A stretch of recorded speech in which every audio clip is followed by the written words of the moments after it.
You can't pee when I'm talking. I don't even know what that means.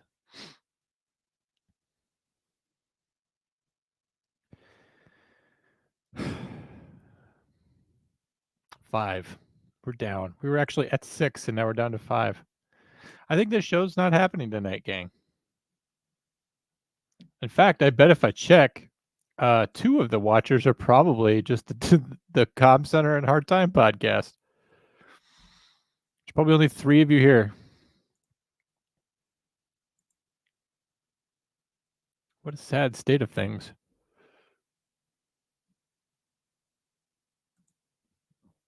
Everyone wants to watch the debate. I don't stand a chance. I always thought I was more charismatic and likable than Donald Trump and Joe Biden. Oh, just 3 of us. It's just Abby, Christy, and Salamander. All right. I'll do the show because my family is here, and Salamander and Abby. And Dewey, I guess. But it's not going to be long.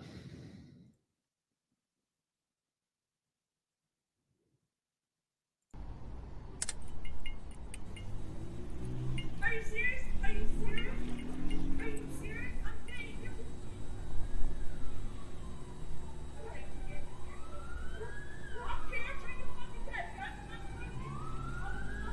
It's the only show on the internet that has an F word in its intro title.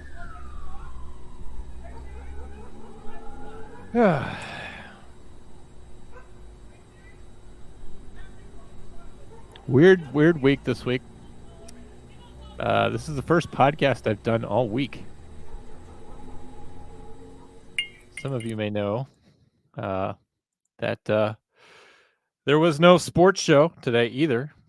Nobody messaged me about what happened to the sports show. Nobody cared that ended too. And people were mad that True Crime ended. Nobody cared that the sports show ended. So, all right. Well, less for me to do. Go ahead and go through the comments. First of all, wanted to let you guys know that at Drew's insistence, there is a Hard Time Podcast YouTube channel. This is the very first thing that's ever streaming live on that channel. Drew says it will generate passive income for years and years, but it won't. Everyone thinks I should launch a new YouTube channel. I'm being pressured to do that for multiple things. Salamander, we have got to address the whole John secretly hates me stuff. Because Faulkner, who is also not here conspicuously. I know where all these people are at, by the way. When I say they're watching the debate, I know what they're actually doing. They're watching someone else watch the debate. Should I look that up right now just to see who has betrayed me? Some of you may not know exactly what I mean. Abby probably does. Salamander probably does. But not all of you. Yeah, let's see who's in there. Let me make sure I'm muting it so I'm not broadcasting 2 things. That's where Will is. I actually don't see Faulkner there, so that's nice. But whatever. Okay. Let's forget about that. Forget about other people. How are you guys doing? I'm having a terrible week. Michael Hendricks mentioned earlier, although he's not here now. Or no, it was Chase, actually, who is not here now. Whether or not I had gotten washed away in the floods.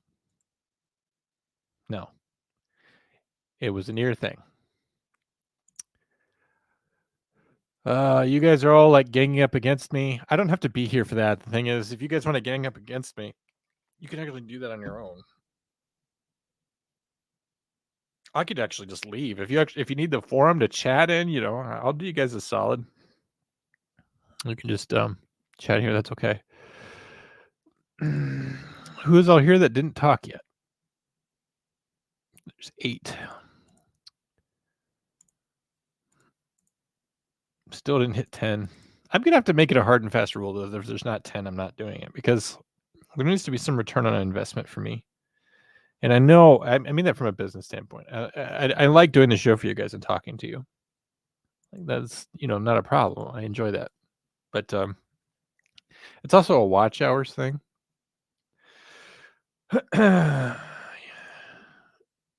Abby says she doesn't want to watch. I don't think Dewey wants to watch either.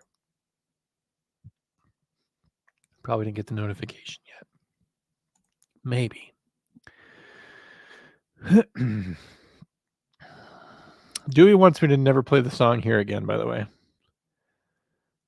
As in terms of it being a real fight from Waffle House, you will have to ask Dewey. Dewey made that asset because Dewey likes making assets. I'm frequently lost when you're talking, so is that because I'm boring to you? You're not paying attention? Isn't it allowed to be watched with commentary? Isn't it not allowed to be watched with commentary? I don't know. You could do anything you want to do. I need to be nicer to Will. Has it ever occurred to you, Christy, that Will started it? Has it ever occurred to you that I might be right? You never take my side. You always just think that I'm in the wrong. You think I don't know more about what's going on than you. I might be right. Maybe Will's a terrible person. He's not here. Why are you having a terrible week? Unfortunately, Abby, it's one of those work things that's so serious I cannot disclose it. We do have to discuss it, John. I know you don't hate me. It's lukewarm tolerance. No, it's not lukewarm tolerance. Here's the thing, Salamander. For me to hate somebody, they have to be important to me. Like really, really, really important. It's not that you're not important. It's just I can't gin up strong enough feelings about you or towards you that even if I didn't like you would be tantamount to hatred. I happen to think of you positively. So whatever the feelings I have towards you, they're just not big enough for hatred. Even if they were negative, I would just like, it's just Salamander. I like you, but I don't have strong enough feelings about your existence to actually hate you. That's just a lot of energy. I'm here, don't leave, Chase says. I'm glad that somebody likes that I'm here talking. Mountain Films, welcome. Dewey, I got all your texts while I was extremely busy this afternoon, so I did not read any of them. I don't know why you texted me, but I will find out later. We're at 10. We're at 12 now, actually. It never occurred to me that he could have started it. He actually did. I just want you to know that. You don't ever tell me about anything. Well, you never call. We went through this last week. You don't ever call. I know you're like, well, you're always podcasting. I just got done saying I didn't do any. This is the first podcast I've done this week. Nobody noticed that I disappeared. I was doing all these podcasts and then I stopped doing them and nobody cared. Just goes to show you your life is just a wave on the ocean and then it crests on the beach and then it disappears. It's gone. Michael, you were being very inflammatory tonight, and I don't know why. You also never said what your job was, so far as I know. Are you on jury duty, sister? I don't think you're allowed to tell anyone. I don't think that's true, but I like you enough to tease you, but I'll stop if it hurts your feelings. No, I just get sick of it because Faulkner does it too. Oh, John hates me and all this, and it all just always feels like a prompt. No, I love you guys, and it's like, can we just go out with like the extreme highs and lows? I like you guys as my audience. I've got to know a lot of you guys over the past year and a half. Can't believe it's been 18 months. Salamander, you talked to me early on. Abby came around a little over a year ago. She had me on her show one time. Just once. And then that was the end of that. Christy's been my friend for a couple years now. Surprisingly not that long. You're out of town, you say. I already hit on Drew, so that's out of the question because I'm no hussy. Yeah. Drew's married. Be careful about that. No, I can be called from the end of July. Oh, you're just in the pool. I got you. I get called in a city I don't even live in. Yeah. Well, that's why I don't register to vote. I had to do jury duty last year, and between that and realizing that a democracy only means that the majority get to have their way, while the minority don't, and in a republic, I only get to elect the people who get to decide on issues for me, and there's no one that actually represents me in government, so the whole thing's a sham. The best this country can do is not good enough for me, and I don't like sitting on jury duty. I am not registering to vote ever again. That's pretty nuts, right? Drew already accused me of being a bad citizen when he's like, "Oh, we want people to stop drunk drivers." I'm like, I don't, I'm not going to tell someone to do that. I would never tell someone that. Take away his keys and all this. I don't know. I don't believe in telling people to do that. That's something that has to come from inside of them. I keep telling Faulkner to not take you seriously, but she doesn't listen.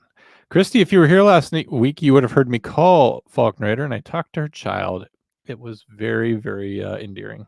People liked that last week. Drew is very dreamy. You should see him in person. He's a tall drink of water. He's smart. He's quiet. Something that struck me about Drew is how often, we were essentially at a gathering. How often he would kind of go off to be an island unto himself. He's a big thinker, and I think other people subtract from his thinking, dilute his mission, dilute his purpose. And he's a lot like me, except I have no mission or purpose. So other than that, very the same. Salamander. Again, goddamn is a word with a lot of energy in it that does not called for. we don't have to have strong feelings about it.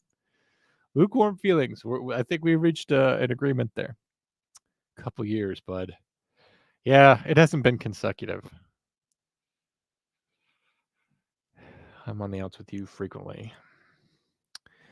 I was here from day one. I was following Drew before there was a comm center. Yeah, you appeared on Drew Breezy's Uncuffed, the primordial ooze that would someday become comm center. You notice how he never became a big deal until I was around? Just saying, it needed to be a buddy podcast. You actually thought jury duty was an honor. I could tell you have never been on jury duty. I don't hate everyone equally. Stop it. Just stop. Stop this. Stop this. Everyone stop. Everyone stop. Isn't Drew how we all met you too, Abby? I don't remember the first conversation, but I think it's been a while. Everyone mixes together now. I've been trying not to team up with people. I don't know if you guys noticed that. You're on the outs with me because you get mad about dumb crap. And so do you. Whether you like it or not, you're just a mirror of me. Michael says I was inflammatory. I'm typically anti-inflammatory. Your nickname in college was NSAID. That's not bad. Not bad. I don't know. You just needed attention, Michael. I still didn't play your voicemail from last week. I did finally get your voicemail. Made it through the storm and got to my phone. I haven't played it yet. I could play it tonight if you want. I'll play it on the show. I promised some media in the description, but I don't know what that'll be. I think Dewey and I played every single video we've got. We went to Red Lobster. Here's a fun thing about that, if you guys don't mind a little story time. So last week on the Aftershow, I said, we should go to Red Lobster tomorrow because, Red Lobster's closing and we wanted to celebrate Dewey being a father. I couldn't get there. All these bridges washed out. I drove for an hour. I couldn't get to where I was going.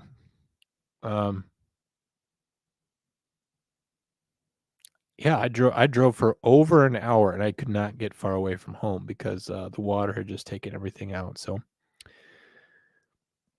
and I went in a gap in the rain and I was texting Dewey and I'm like, I'm just not going to make it, dude. And he said, I don't want you to do anything dangerous. You're going to have to just turn around anyway. And I said, well, I'd rather die going to Red Lobster than almost anything else. Like that needs to be on my epitaph. He died going to Red Lobster. He gave his life for Red Lobster. I didn't make it. So I turned around and went home, and I couldn't do a damn thing. And I tried to just relax, but I've been so high strung lately and so busy that I don't know how to relax anymore. So anyway, the next day, it rained again, but because we had a respite overnight, the water went down enough to where I could finally get to Red Lobster. And late in the day, we went to Red Lobster, and we recorded footage of that, and it was a good time. And I gave it to Dewey, and he's just been busy, so he hasn't put that together. Also, I don't think there's anything funny or redeeming in it. If you just want to see me and Dewey eating at Red Lobster, that's what you'll get. Other than that, it has really no redeeming value. But that is an asset we could have next week, hypothetically. And then what happened after that? I don't know. Oh yeah, we watched a movie. We watched The Lighthouse, which was everything I hoped it would be. All right. And that was Dewey's got a birthday coming up too. So if you want to make a big deal out of that, you could do that. I didn't plug my computer in, so give me one moment while I do that. Otherwise, I won't be here very long.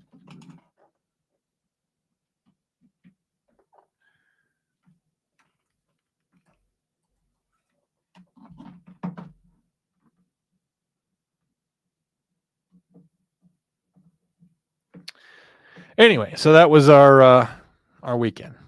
We had a fun man time doing man things. I don't even remember what else we did, but we had a good time. Abby says, I have been on jury duty in New York. Felony drug case. On Hard Time, my other show, we have these things called edicts. The ancient Catholic Church would often issue edicts, but they're proclamations of order, of things that you should do. I'm issuing the first edict of Comm Center ever. I've always viewed myself as sort of the junior person around here, but I'm going to go and step out on a limb. Every time that Abby reminds you that she is from New York, has been to New York, was a New Yorker, she lived in New York, or otherwise mentions New York, you can go ahead and take a shot.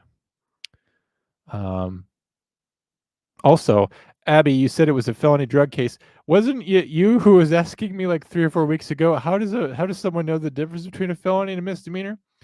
Scares me that you don't know the difference, but you decided on somebody's fate.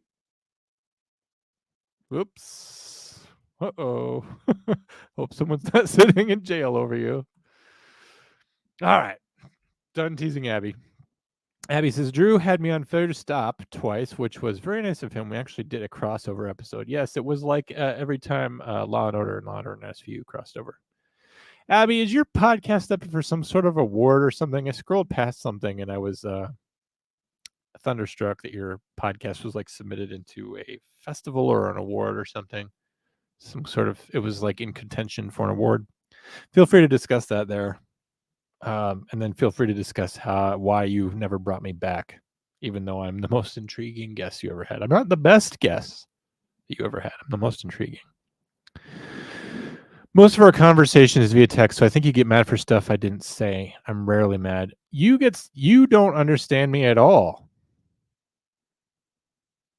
Like, it's hopeless. Like, sometimes I just like put down the phone. Like, she just doesn't get it. There's no, why am I beating my head against the wall? It's really sad because it doesn't need to be that way, but it is that way. I don't know what you're talking about there. I was at Red Lobster on Tuesday. You enjoy that? Well, it lasts.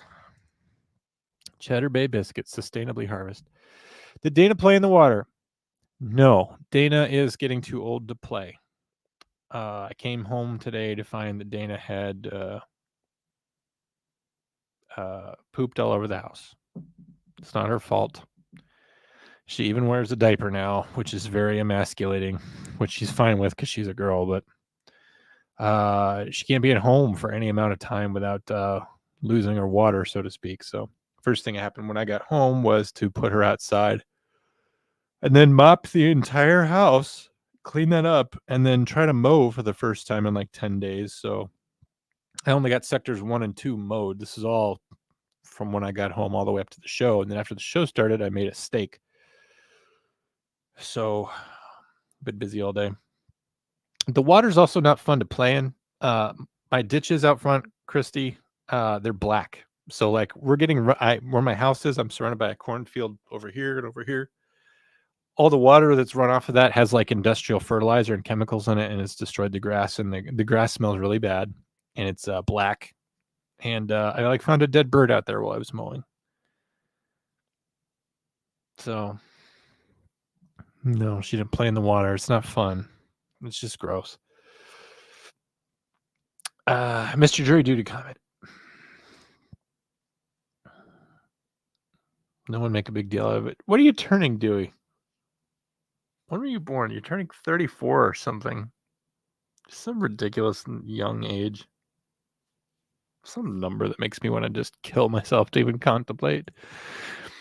A conspiracy case. We convicted. It was upsetting, actually. Very upsetting, since one of his peers who sent him to prison for conspiracy doesn't know the difference between a misdemeanor and a felony. I'm just teasing. I'm sure you know the difference. I'm just joking. Yeah, if they put me in a jury, I'm worried I'm going to get it right if we convict. Yeah, I can't serve on juries. I can't be impartial anyway. I tell them that.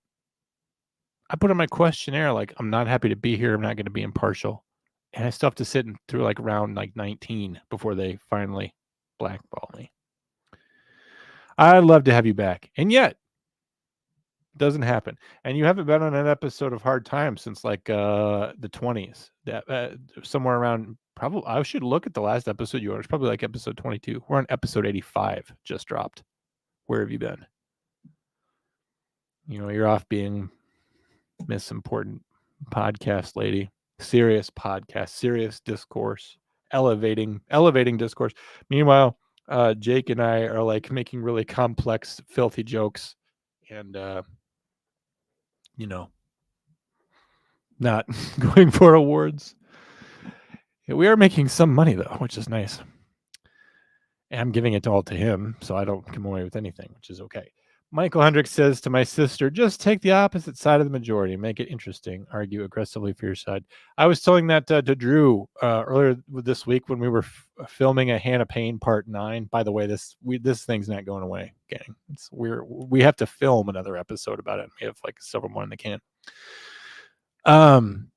Drew was making a point about something. I said, did you, just for the sake of the show, did you want me to take the opposite point? And he goes, well, what do you mean? I'm like, well, I'm totally amoral and I have no fixed values about anything. And I can just argue whatever you want me to argue. So like, if you want to do a show and you want to take the side that you feel strongly about and you want me to argue passionately against you, just tell me whatever that is. And then I'll do it, you know, which is not true, but I'm a bit of a showman. So like, did you guys hear it when I told Drew to shut up, you ignorant slut, or whatever? That's a reference to Weekend Update, not The Office, in case you guys wondered. I know that life. Senior dog love. A doggy lawn helps if she's into that. She's got a backyard. She's got a whole place where she can run and play, and she goes outside and does her business and then comes inside immediately. You want me on that wall. You need me on that wall. I don't know what that means. What could she possibly be talking about? I don't know. I'd love it if I were nominated for an award. Oh, you guys are talking about all this stuff. Somehow I missed it. Pound your fist on the table. You can't handle the truth. Yeah, they don't really like the courtroom theatrics. At one point, I got hauled into the chambers of the judge, and it was not an ex parte meeting, meaning both the defendant, and the prosecutor were there, and they sat me down, and I looked like this, only worse, because like I am not happy to go to jury duty, so I look like a bum, right? I'm like, well, you wanted a jury of the peers, and this is what I look like. I got like my sweatshirt on and my like winter coat and like my beanie hat, and I look like somebody that works at the docks. and they interviewed me about some stuff, and I said what I said, and then I was dismissed from the jury. But everyone there looked so nice. Like everyone's dressed up, even the defendant. And I just looked like trash. I don't know. It was a weird experience. Marine's blood. How come you don't get Instagram? I'm just kidding. I don't have strong feelings about it. Marine's blood. You should enjoy the fact that you're getting shout outs, though. You're getting remembered long after you say things. Howdy, y'all. I'm late. I got sucked into explaining facts about Uvalde. Good luck on that one. You'll never explain it to anyone. No one wants to hear the truth on that. Everyone wants to just. The problem is that when it looks bad, somebody has to take the blame. It's the only way that we can try to make ourselves feel better is by blaming somebody, because it was truly horrible, right? We got to blame somebody. The position that Drew and I take is that you need to blame the motherfucking guy who went in there and pointed a gun at a child. Somehow you mention Uvalde and no one even ever thinks of the gunman. Honestly, do you know his name? I don't say that to call any person out, but like, do you know his name? Do you know the name of the guy that shot all those kids? No, we just know that Uvalde Police Department's a bunch of chickens. Do you see the way that we've completely controlled the narrative on that, or the way the media has? You don't even know the name of the guy. It's not as important as the fact that police fucked up. What Drew and I would say is that what he did was arguably worse, and it should be the focus of any discussion about Uvalde, and it's not. Anyway, I can't preach this week. I don't have it in me. You have to invite me to Hard Time, dude. You are invited. We should do another episode just because it's been a while. A lot of things have changed on the Hard Time podcast. Abby, have you been listening? I wonder.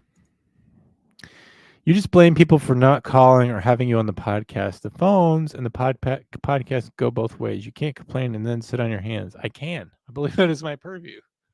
I believe I can do that. What you're saying is that I can't do that without being a hypocrite, which was not something that ever entered the conversation.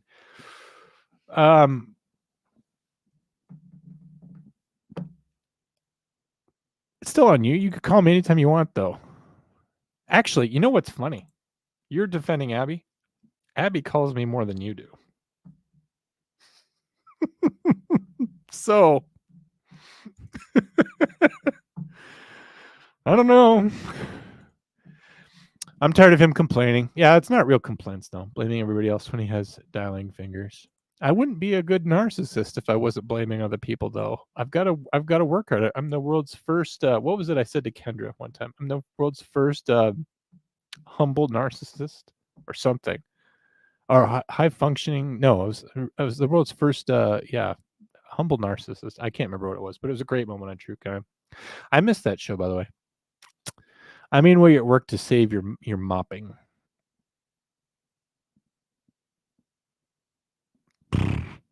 Scrolling back to see what that could mean. I'm sorry.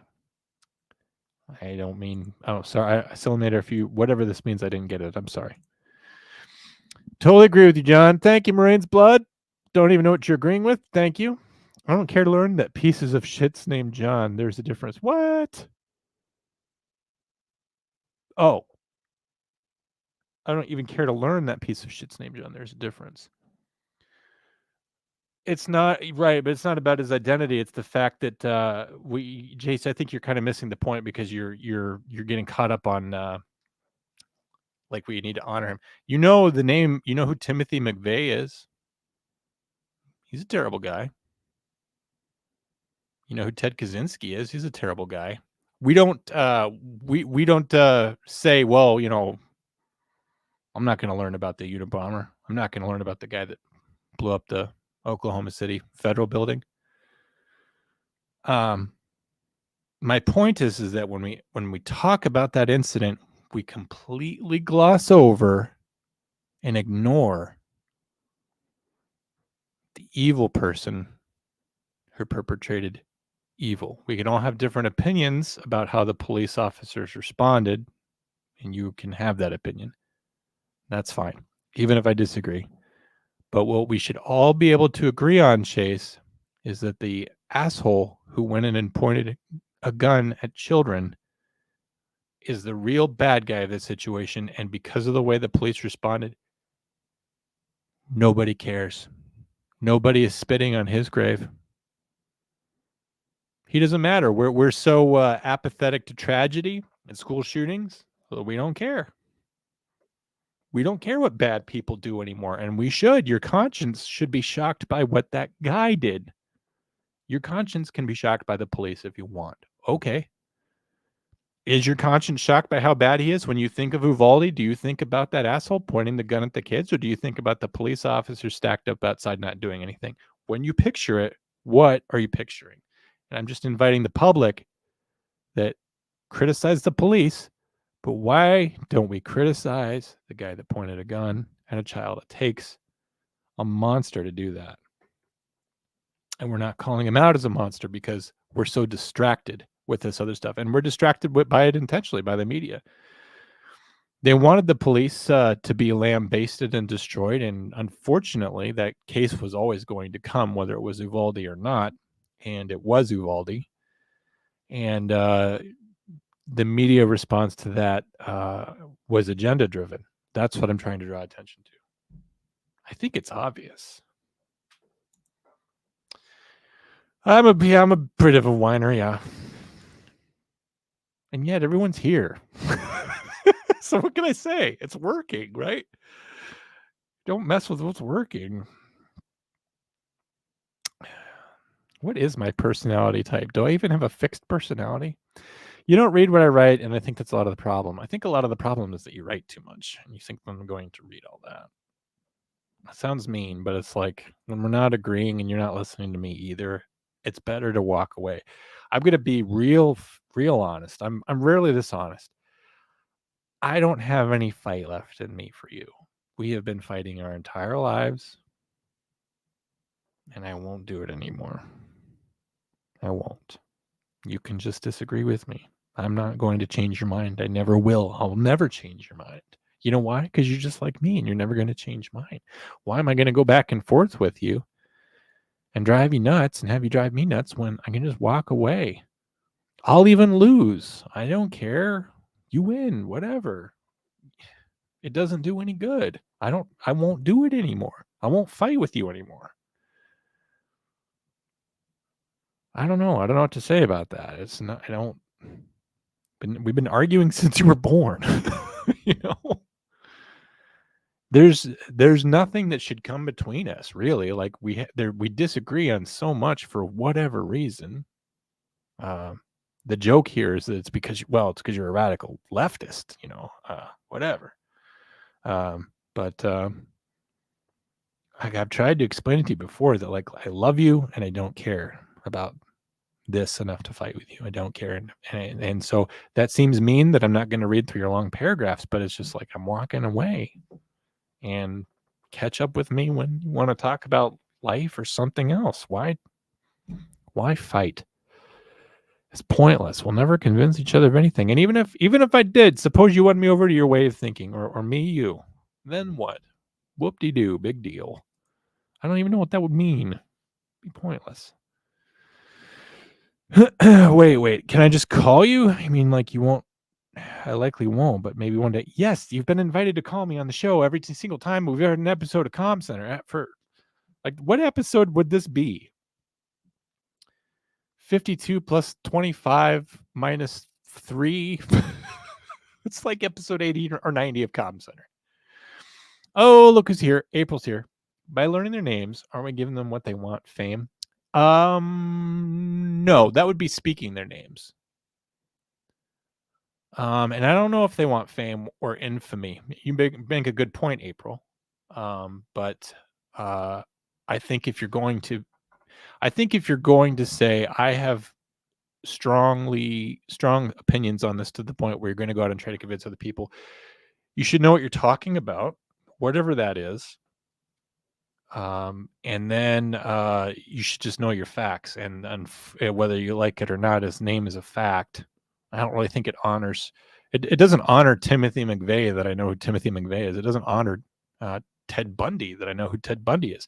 That's another thing too, is that so we've got true crime, right? Like as a genre of podcast and a genre of TV show, we watch 48 Hours or whatever that show is, or Unsolved Mysteries, or whatever you like. Jeffrey Dahmer. We know Jeffrey Dahmer's name. Is that honoring Jeffrey Dahmer to know what his name is? He did unspeakable things too. Why is it that there's unspeakable things that we find interesting and unspeakable things that we just find unspeakable? My point is that they're really morally the same. That they're both terrible people, but we'll have a morbid fascination with Jeffrey Dahmer. But when it comes to Uvalde, we can only talk about what the police did. And I think, like I said, you don't have to learn his name. If you want to just ignore him, that's fine. But then if you're going to go out there, like if you wanted to, and this is for anybody, April, but if you wanted to talk to me and try to convince me about facts of a case, for me, I'll debate you and I'll engage you. And then I will say to you, what's the name of the gunman? And then when you don't know, I'll be like, okay, well, you kind of made this decision emotionally. Then, you're not aware of like the facts of the case, like I think Drew, the problem is with all the Hannah Payne stuff, we've actually gone back and forth where, like, I don't remember which episode this is said, but we talk about Uvalde at one point. It might have either been last week or it's next week. It wasn't tonight, but we discuss all that stuff. And Drew makes some excellent points. So I'll let Drew make those points. I don't know how I got on this. Who started this? Was it Michael? Michael, you're killing me.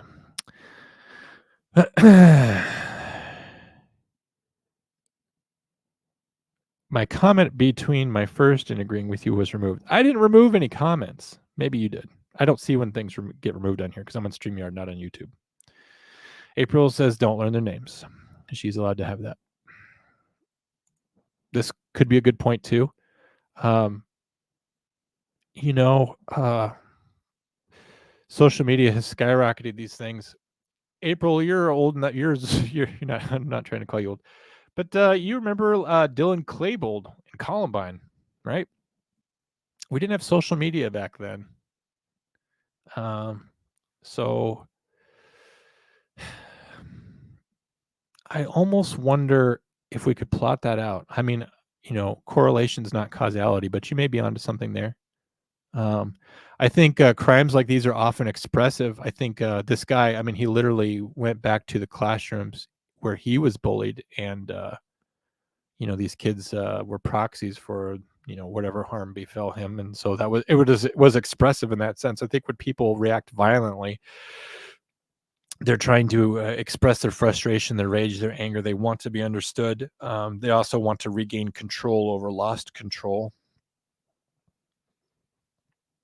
And social media also makes us, I'm on a social media platform right now, but it also makes us all really self-obsessed. We're all really concerned with how people see us, right? Like I did my hair for this, and I've got my lighting all perfect. And whenever I do my social media, I want to make sure I'm showing a perfect life and all this.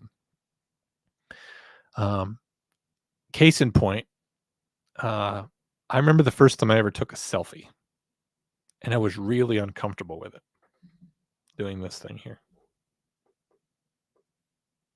I was like, why would I take a picture of my own self? I remember thinking that taking a picture of yourself is the most conceited thing that you could possibly do.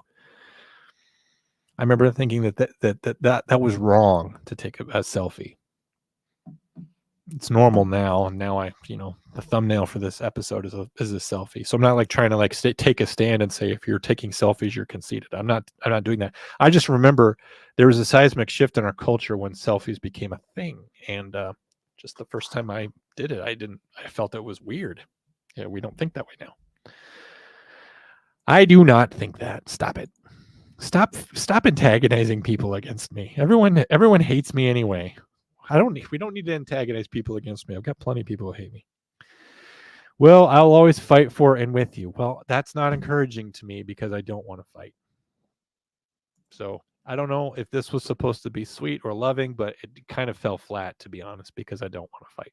I don't have fight anymore. I don't have any more of that. You're not even left leaning. You think that because you don't know how the paradigm has shifted. Uh, I can abide it. You can go be whatever you want to be and think whatever you want to think. I'm literally telling you I won't fight about that. So that's what abiding is. I'm letting you go be you. Well, I have to go because my mother-in-law is going to call me. So have a good after show, and I'll see you later, maybe. I lean to the left and right every time I walk. Yeah, I've got a weird gait. I hate that about myself, actually. I'm so glad I don't have to walk on the show. I've learned to love who I love and be thankful they're around at all, despite our differing opinions, because too many people cut ties and forget the love part over opinions that change. I'm a ties cutter. Um, and that's part of the reason I don't want to fight, because if I keep fighting with her, I'm gonna have to cut ties at some point because I'll just be like, well, this isn't worth it. All we ever do is fight. What's the point of being? It's like you're in the octagon, right? Your sole relationship with this person is just combative. All you do is fight. Get out of the ring. I'm not gonna do that anymore. I'm 40. I'm not. She can be centrist or leftist or a vegan for all I care. I'll abide it. What I'm saying I won't abide is going back and forth about it.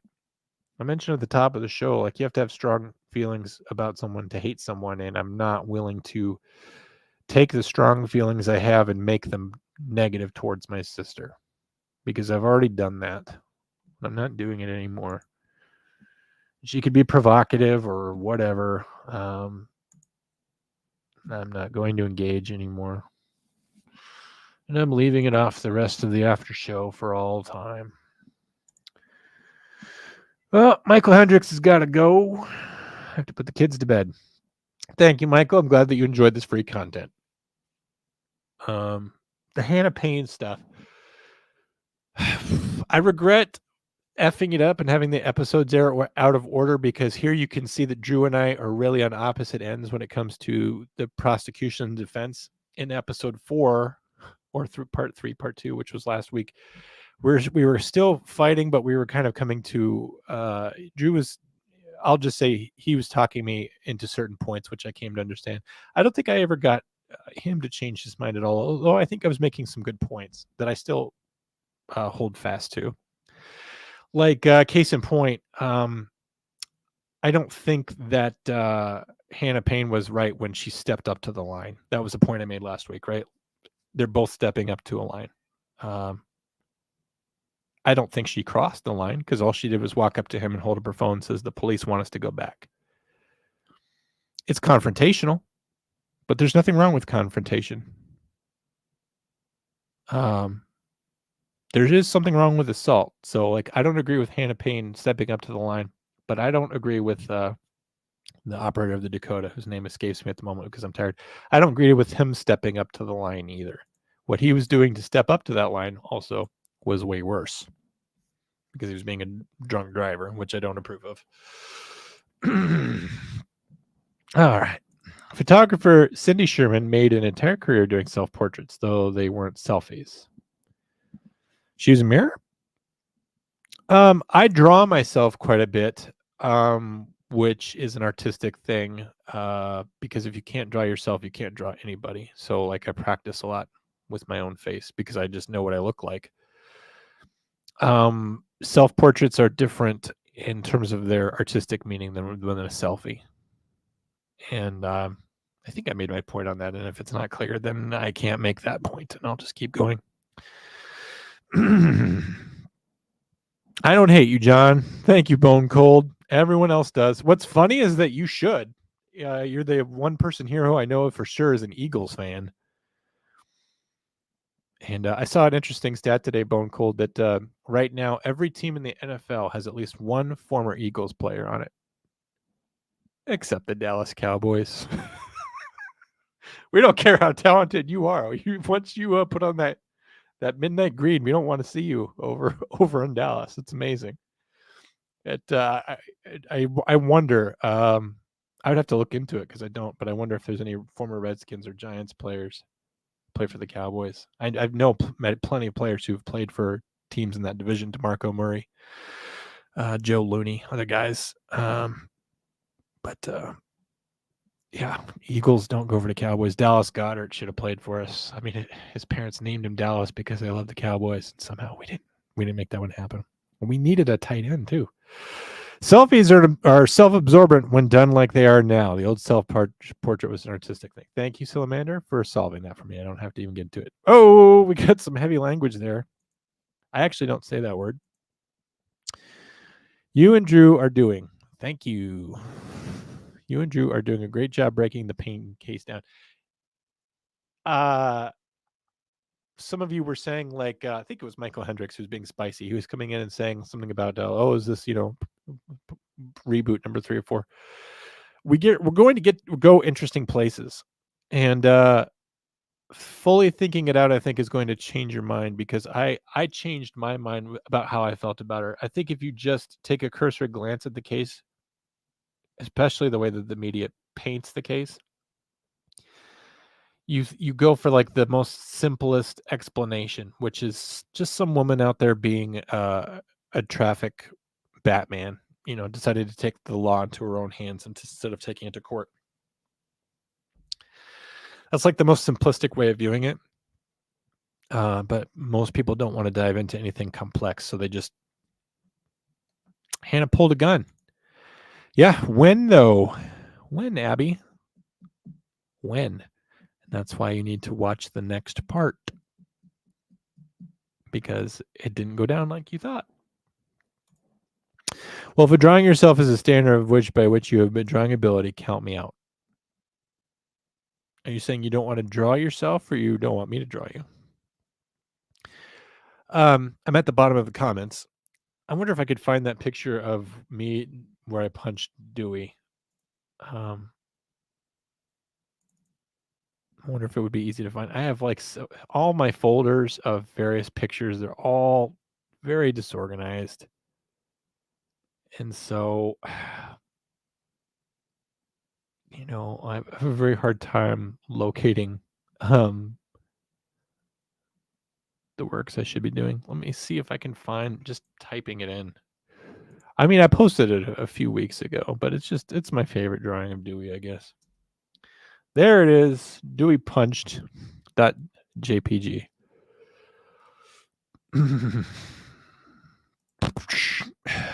He asked me to make this. Why? I don't know. That's him getting punched. I presume by me. Who else would punch him? Takes a real friend. Here's also just something I made last week, which is me and Drew squaring off part 5, which is what aired last week.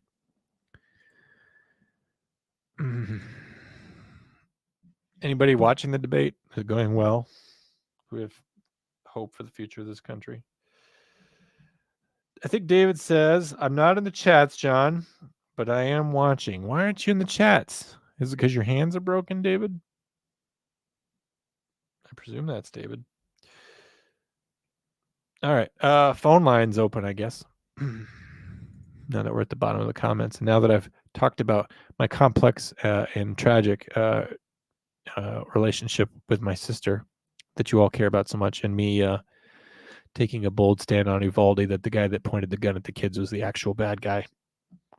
Now that I've gone out on a limb and alienated everyone. There's my phone number that you can actually use to call me, Salamander, and others, if you want. And if not, I don't know what I'm going to do because, like, I'm at the bottom of the comments. Zero hope for the country. Yep. Well, here's the thing, if I may. Very good chance one of these two guys is going to be president for the next 4 years. We've seen what we've gotten from the last 4 years. I don't care for it. We actually saw what we got for the 4 years before that, and I like that better. I didn't think it was great, but it was better.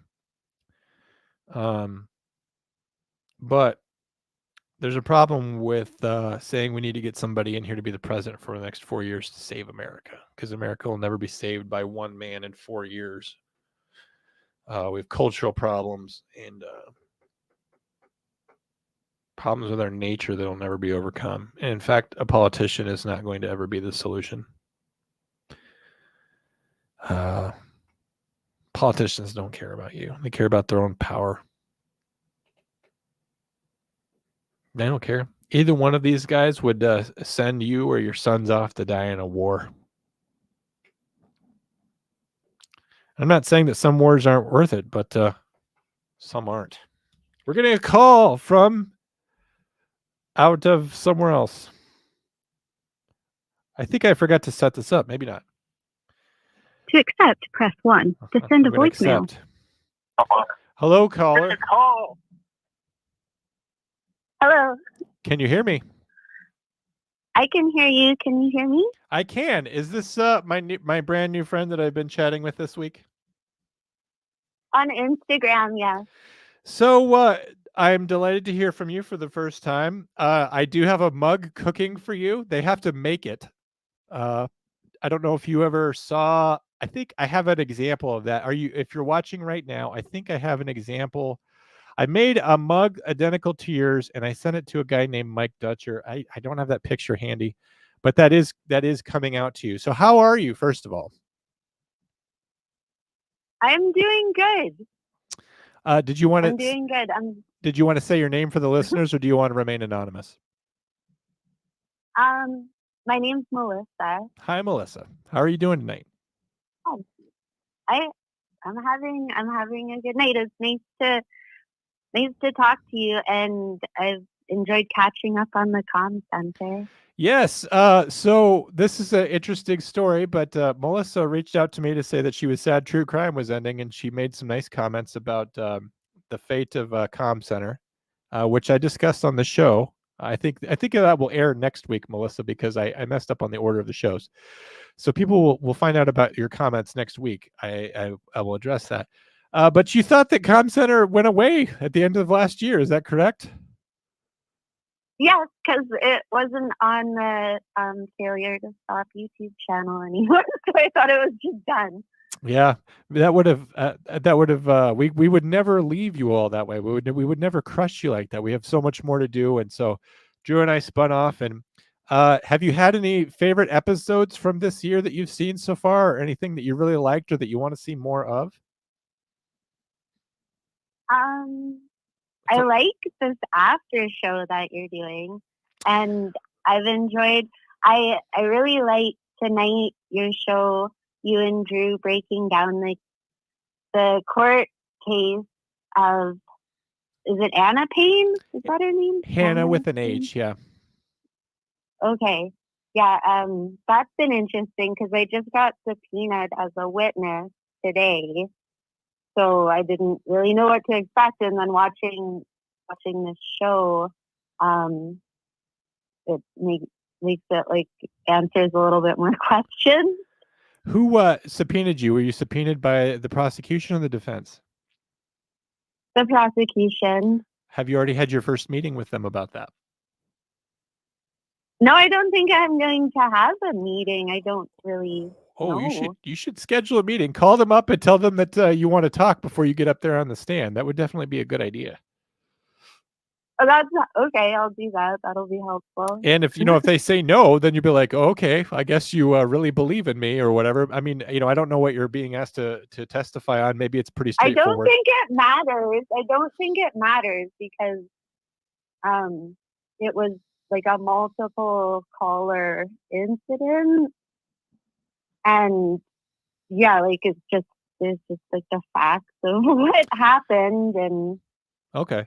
It could be that you're being called in to lay the groundwork for the introduction of some piece of evidence, right? So it's not like on TV where a piece of evidence comes in and they're just like, I present People's Exhibit B, the bloody shirt, and then they just show it to the jury. It's like, who found the shirt? Who preserved it? What's the chain of custody? There has to be a person associated with that. So it could be that you're just there to introduce some evidence. Do you think that's true? No, because I'm just although I am a first responder, with that, it was an incident that happened outside of my apartment building, and I just watched and called it in. Okay. So that's interesting that you were just being called as a witness. Okay, very cool. Um, yeah, if this isn't related to your job, you may not have to make an appointment with the state's attorney's office. I feel like if you were going to court in an official capacity, like for your job, that would be one thing. So yeah, if you're just a witness, then maybe don't worry about it so much. Is it an interesting case at least? It's terrible. It's like super heartbreaking, but um, yeah, I actually like try not to like think about it or remember at all like what I saw. So it'll be interesting to see what Um, did you a couple Mondays oh, ago? I talked about going to a critical incident debrief, like after you've been a part of a traumatic incident, whether as a first responder. But I think it would be the same as a witness. Um, okay. so you might want to watch that because I go through and I talk about a lot of the symptoms of how the body and how a person reacts after trauma. This is not insight that I have. I just read off of a sheet that they gave me when I went to the critical incident debrief. Are you doing okay though after what you saw? I mean, you mentioned that it was that you're trying to avoid thinking about it. Are you doing all right? Yeah, I'm doing just fine. Okay. And actually, uh, I have all that training too. And tonight I'm manning a crisis line. I start my shift in a few hours, and it's a crisis line for first responders. Wow, that's very So, interesting. so yeah, it's called Boots on the Ground, Alberta, Boots on the ground. and they gave us Boots on the Ground, I think I've and I've they heard of that gave us before. a probably. I didn't know that they had that up in your neck of the woods, but that's very good to know that they have that up there for other first responders. Don't say where you are, but I do know someone who is a first responder who's in your area, and it's good to know that he would have that as a resource. That's very interesting. Yeah, we're always it's 24 hours, and it's for any first responders. We get people from the States and from even Ontario calling too. Okay. Anytime there's a traumatic incident. So Uh, yeah, and just with this one, with what I witnessed, that I've been subpoenaed for, it's not that it's weighing heavy on me or anything. I'm just preferring not to go over the details again and again, right? right. Is it hard for you to be an empathetic person to the people who have thoughts and feelings about the stuff they've endured? And does that do you take that on yourself? Does it get inside of you? Does it bring you down? Does it make you feel like you need an outlet? Like how does that work? Like how does the circuit of I don't know what to call it exactly, but negative energy, or how does that get broken? Like, how do you get better? Does talking to these people bring you down at all? No, I mean, obviously, my heart goes out to anyone, especially other first responders who've suffered trauma. And for me, I believe in God and Jesus, and my hope and prayer with that gets me through. I have said that on the show before as well, that if you can, and you could say this to a broad number of people, but if you can find that intrinsic motivation, that you're working for something that's bigger than you, and you can just call that your community or whatever. But for you and me, if we believe that we're really working for God, that if we're doing something good, we're doing God's work, that does go a long way. And I've talked about prayer on the show before too, about involving God in your life and the things that you're doing, and how that can be helpful. And I definitely think that if you have that as a source of strength, that you can do anything. So That's my pillar and my anchor for all things. well, it's very, very good. So, other than Hannah Payne, have you liked anything else that we've done this year? We've kind of changed things up a little bit. We're not doing so many officer involved shootings and things like that lately. Have you seen anything else that you like? Well, I've missed about 6 months, right? So you're Since really since catching it up. stopped.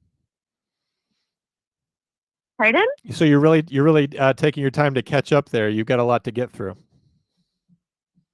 I've got a lot on my plate right now, but I do like in my downtime catching up with it a little bit. Do you primarily watch on YouTube, or do you listen on Spotify or Apple, or how do you normally listen to the show? I only watch on YouTube. I don't even have any of those other things Okay. that I really watch. Well, I'm glad that we were able to get you sorted out, and I really appreciate you reaching out to me. And if you wanted to hear more of what I do have a podcast called Hard Time, where we're just barely on YouTube. Like right now, what I'm streaming is the first thing that's going out on that. So if you like more of the content that I'm doing, there is more of that. And without spoiling anything, there might be reasons why you would want to pay attention to that in the future that I can't talk about right now. But there's more good things coming. So I Okay. appreciate you being a fan and coming back to us. I'm a big fan. I love your show. I was sad to think that there were people out there who just thought the show ended at the end of last year. You know, like we didn't even say goodbye or anything, and it's because we knew we weren't going anywhere. So Oh, I'm glad. yeah. I'm glad that you like the after show. I usually do a show on Monday morning too. I didn't do it this week because I just wasn't up to it. But you know, now there's more comm center content. So I hope that you're watching, and I hope that I'm making something that you enjoy, because if you don't like it, I could just go to bed. So you know, I really hope that you like it, and me and Drew really are doing it all for you. It's great to watch your show. You guys are very uplifting and informative, and thank you for the service that you do, even just by having the show. Thank you. I really appreciate that. You, when I told Drew what you said, it really put the wind back into my sails, which is something I really needed this week in particular. So you're doing things to help me just by your acts of kindness. I don't think you realize how far that goes. So I appreciate you. Well, thank you. I do the after show most every week, so I encourage you to call in next week as well if you want. Yeah, if I'm not on call or whatever, if I can. It doesn't stop many other first- people. Some other people are literally like calling me from the back of an ambulance. So, you know, I'm just saying. It's hard to call from. I'm a firefighter, so it's hard to, and a coroner assistant, so it's hard to call from those jobs. Is it frustrating to you how often I make little comments about how I am against firefighters? Does that bother you at all? Because it's not personal. No, I think it's funny. Okay, because you should know that if since I've kind of worn my heart on my sleeve tonight, you need to know that I'm not against firefighters, but I really do love fire.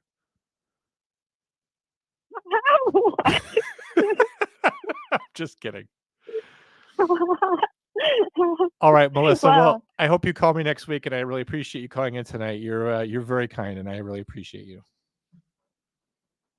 Thank you, Sean. I hope you have a good night and keep that wind in your sails. I will try. Thank you so much. You have a good night. You too. Bye. Wasn't that just about the nicest thing that's ever happened to me? I mean, there's a lot of people that like the show that call in, and you guys are all very, very kind to me. But man, that was just really sweet. And to be honest, I could use some kindness. I really appreciate that. She is somebody that loved kind of the old iteration of Comm Center, which we've brought all those shows with us. We packed them up, suitcase, case, and everything, and we brought it all over here. Dewey, our producer, has been working very hard to make that all fit over here. Normally by editing mostly me out, so that it's all just really Drew. I'm not diluting Drew anymore, and so all the stuff that if there was an episode that you liked from last year, there's a good chance it's going to be dropping on the same channel. So if there was something that you saw, you'll see it here. Dewey's working on it. He's always trying to spice things up, make things look cool. And Drew and I are full steam. There's not an end in sight to the show. Other shows, like I said, the True Crime Show, you could kind of feel that winding down, and we had done a lot of things, and it may not be over forever just because Kendra and I are really good friends and we like podcasting together. But Drew and I we're not close to anywhere near the end. Both he and I, and also Dewey, feel very strongly about forging on into the future. So there's going to be tons of comms that are coming up. If you guys like that, we will be here. Jonathan Bates, 2028. Just leave me alone. Yes. If I wanted to run on a true libertarian platform, I was watching a video by John Stossel, who's somebody I love. He's a journalist, kind of the old school variety. He was interviewing the candidate from the Libertarian Party, and I don't know, that guy drove me nuts. I couldn't vote for him for sure. So maybe there really is, maybe libertarianism and what I am just really aren't the same thing either. But yes, just leave me alone would be exactly my platform. And I would leave you guys alone. If I was your president, you know what I would do? Not a damn thing. I would not go to work. I would not sign any bills. Congress doesn't even need a president to do that, by the way. If I allow a piece of legislation to just sit there and I ignore it, it goes back to Congress. And then they just have to sign off on it with a super majority. So you don't need a president for anything. Surprise, surprise. I bet you guys, I bet many of you did not necessarily know that. I don't want to say none of you. I'm the only one that knows things. I just got an A in high school when I was in government class. Drew and John will never give us up. They will never let us down. They will never run around and desert us. I might take a Thursday off. Is it a nation organization? Falk around and find out it's here. She missed all the bad mouthing I did of her earlier. Marines, I believe you were quoting Rick Astley, which means we got Rick rolled. Abby will tell you which musicians she has interviewed. Trent Reznor. She was slumming when she interviewed me. As regulars, now is your time to insult John and keep him grounded.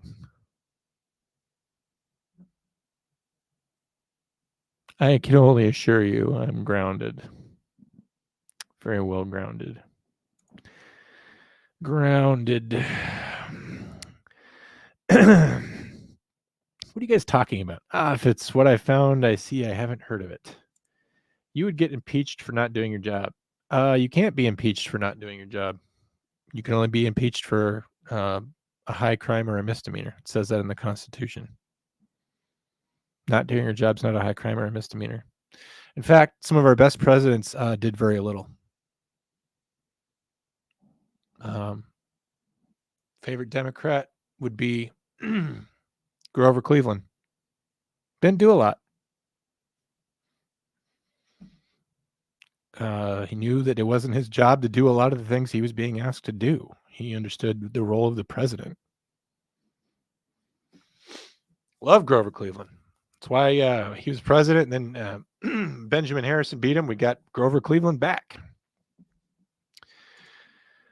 I would not desert you. I'm here for you more than Drew. Although Foxy, I gotta say, I disappeared this entire week. I wasn't doing any shows, and you didn't notice. You didn't reach out. So even if I do desert you, you won't even know. John is too grounded. Yeah. Dewey, are you okay? Do you need an ambulance? JFK. Did JFK do his job? JFK, I think, was the last president who actually tried to be the president because he was concerned about the way things were working. If you look at Eisenhower's farewell speech about the military-industrial complex being a threat to the people, I think that was him saying, like, look, the presidency is about to be not a real thing anymore. And I think JFK came into the office feeling like he was the chief executive of the executive branch. And as it turns out, he wasn't really that guy who decides what goes on. And so they made it so he couldn't make decisions anymore. And then you got in Lyndon Johnson, who was well known as a deal maker in Congress, and he is much more likely as someone who's willing to go along. Let me ask you guys something. You're the president of the United States. We don't even have to like make it reasonable. Like, oh, you're the president of your homeowners association. But even if you wanted to go that way, you're the president of your homeowners association. And you know, you're going to pass some legislation that's totally within your purview to pass. Like, we're not going to have any magenta colored houses in this neighborhood. Just saying no to magenta. We're saying no to fuchsia. We're saying no to anything like that. And then someone comes into your office one day and then there says, we're going to have magenta houses here. And you're like, no, I'm going to sign this bill saying that we're not going to have that. And then they say to you, you know, you're the president, but you're only a man. That's all you are. And they're willing to kill you over this. Suppose they straight up tell you that you're not going. That's not going to happen. You know, as the president, if someone in the executive branch is telling you that, how do you clean that out? How do you get rid of that? Who do you know who to trust? They call it the sword of Damocles, right? Like when you're in a position of power, there's always someone that wants to take you out. I even felt this as like a middle manager of a prison, right? When I was a sergeant, there were officers there that didn't like me as a leader and were trying to sabotage me. So if you're a sergeant at a prison and someone doesn't want you to work there anymore, and they will scheme and conspire with other people in order to make that happen, you think someone's not going to kill the president? You think someone within the executive branch won't kill the president? Anyway, that's why I think JFK was the last real president, because he tried to do things and then he made it so he couldn't do them anymore. I don't know. John aspires to be minus 6 feet grounded some days. Abby, yes, you did just get rickrolled. All right, no comments on that. I just had an insane like conspiracy theory like whole thing and no one has anything to say about it. That's bizarre. April, you're not even gonna like tell me where's my tinfoil hat at?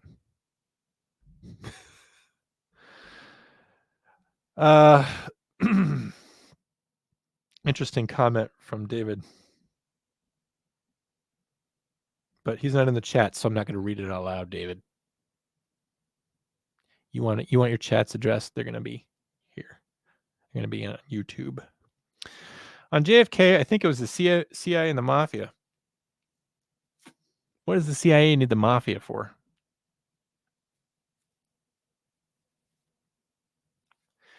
If you look at the history of Joseph Kennedy and all that, I think the mafia certainly didn't like him.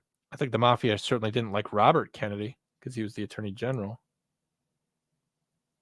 Where does the mafia directly come in? And I've had a lot of people say, well, the mafia was involved. And I'm just like, the mafia just makes it cool, you know? Getting killed by your employees is not that cool. The helmet is tinfoil lined. If it was, I'd be wearing it. This is an actual helmet. I don't know if you know this, but this is an art project. This is painted. And it needs to be repainted and fixed. This is a few years old. But it's a nice piece, I guess. It doesn't exactly fit my head. I've got kind of a big head if you haven't noticed.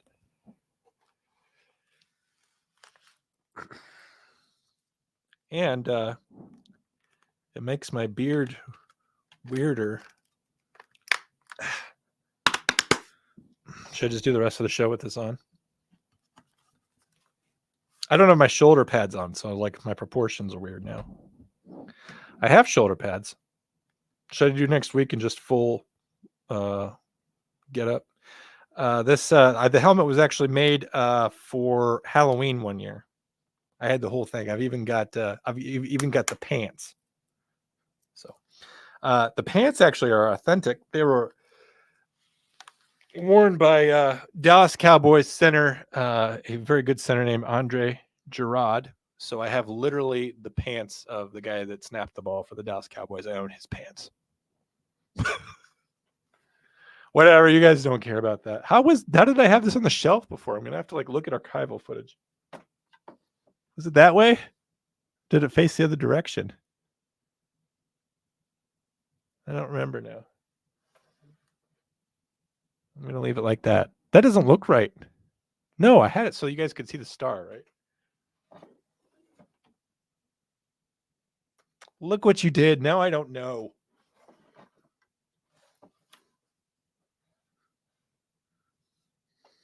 Now I'm covering up my James Bond comic book. All right. Well, I'll have to look at archival footage because I don't know.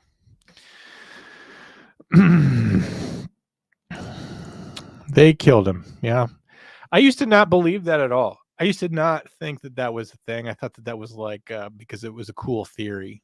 But I've read a lot of books on it. My grandmother was actually hugely into that, which you can imagine she would be since she lived in that time.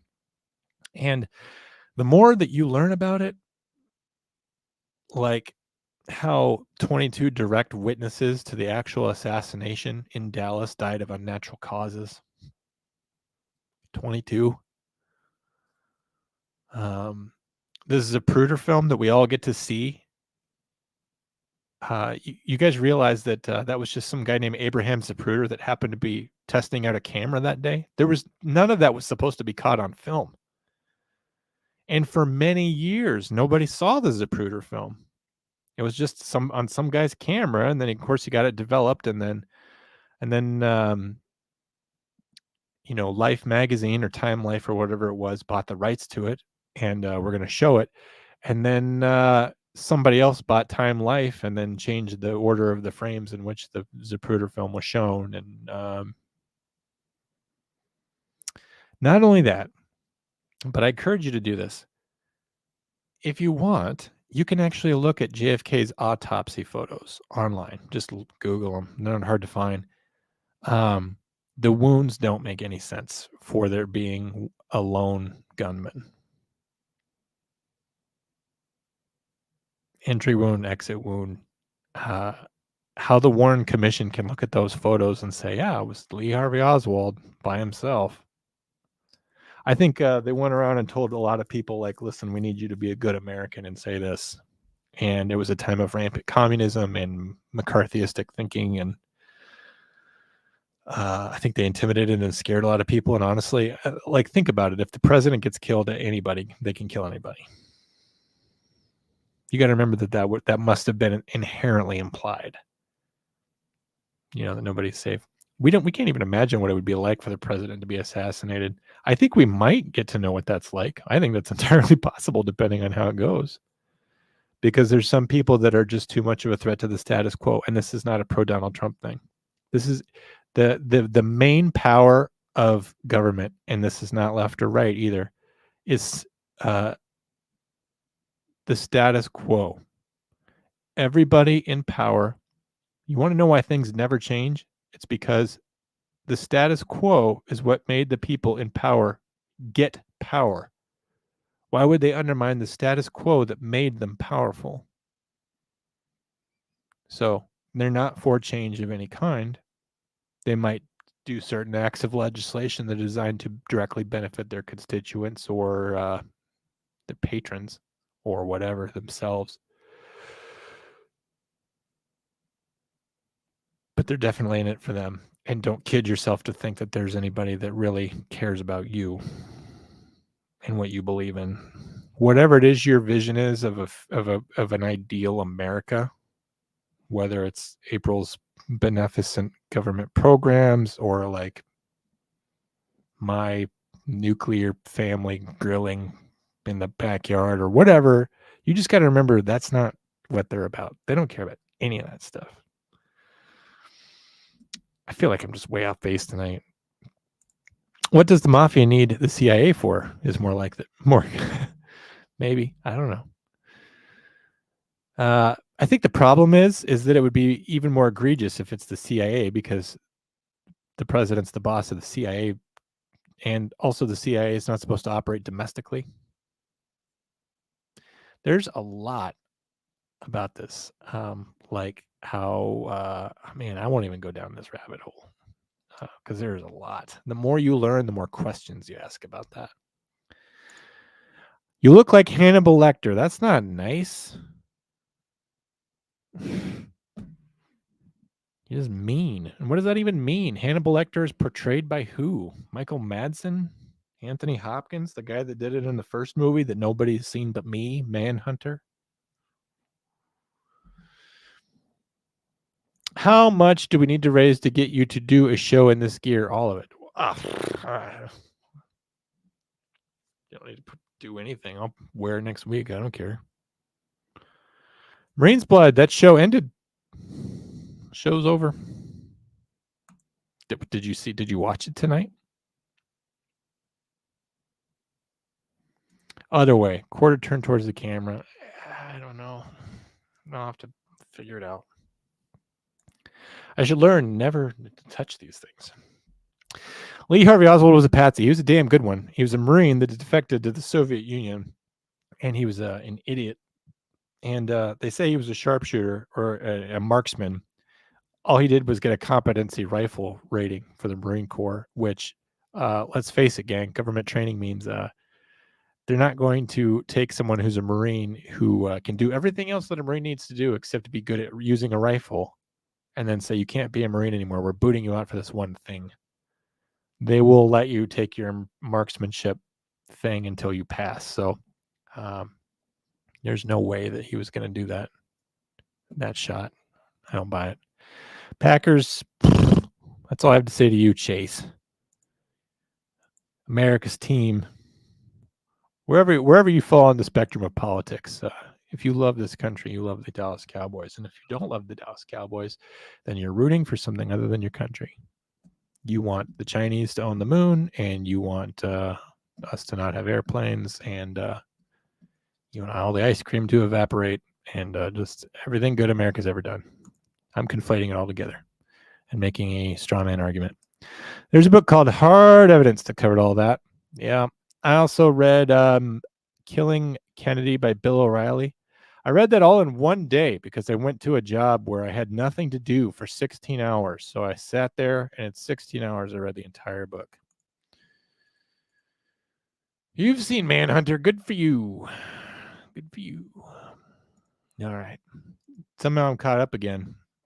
Anybody else going to call? No? Dewey? Not going to jump on? Dewey, if you sent me a video last week, and I don't think I ever played it because it was like because you sent it with the message last one or something. And if you want, I could play that one now. I have no idea what it is. Oh, it's the one with the ceiling fan. Oh, that one's weird. It's good too. Well, you know what the hell? It's a thing. Why am I going to complain that it's weird? It's artsy is what it is. There's nothing wrong with being artsy. I like art. God, look at this guy. You ask Dewey about the Green Bay Packers, though? No idea. He talked to him about it. He's the most fair weather fan there ever was. What's interesting about that is that he's like not even the best Packers fan in his house. I don't think. Let me see if I can figure out how to do this. I'm very tired. Why am I looking at settings? That doesn't do anything helpful right now. Here it is. Okay. The humans are the best team. Team humanity.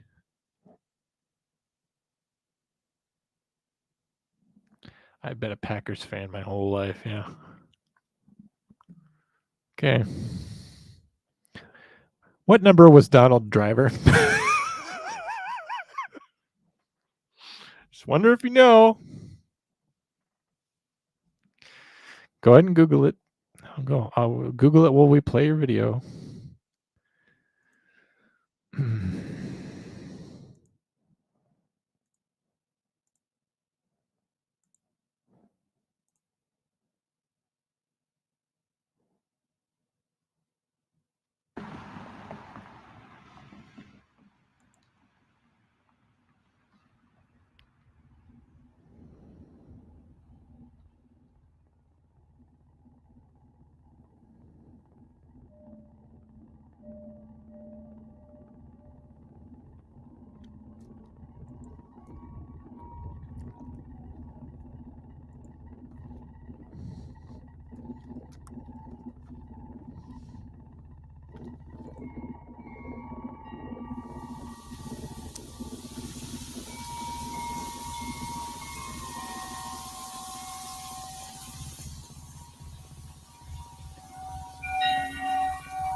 Well, how was that? Was it spooky? I don't even remember. Put a 1 in the chats if you like that. Put a 2 in the chats if you didn't understand it. Dolly work. Very hard to do. Not a pun, by the way. I think this is one of those ones where Dewey is seeing what he can do. Which is okay. I mean, I've done films like that before where I wanted to test out a concept visually to see if I could do it, whether it was something with green screen or just conceptually whether or not I could accomplish a certain thing. I haven't made a film in a long time. Be nice to do that again. I have no idea what that was for. It was for no other reason, and then we showed some media on here. April liked it. Abby just, has to be difficult. It's very nice of you, April. I had nothing to do with that. Dewey made that. Anybody else going to call in? This is the call-in portion of the show. Otherwise, what else? I had something else that I wanted to share. I think about this, sometimes throughout the week, and then I don't remember what it is when it's time to do the show. I came very close to not doing a show tonight. I actually wasn't going to do it. The only reason I did is because Abby, first of all, said that she wanted something to watch other than politics. But I think I mentioned the after show several times on the earlier broadcast. So it's like, well, I'm not going to make a liar out of my own self. Why would I do that? Why would I make myself into a chump? Here's a good thing. A cool question. Michael earlier on the show was talking some shit about dispatchers to be,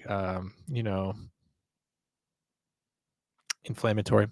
I'm curious what you guys' jobs are. If you're in the chats, and I see that like 15 people are watching, if you're just watching, that's okay. But if you are in the chat, if you are watching, I would really like to know what you guys do for a living.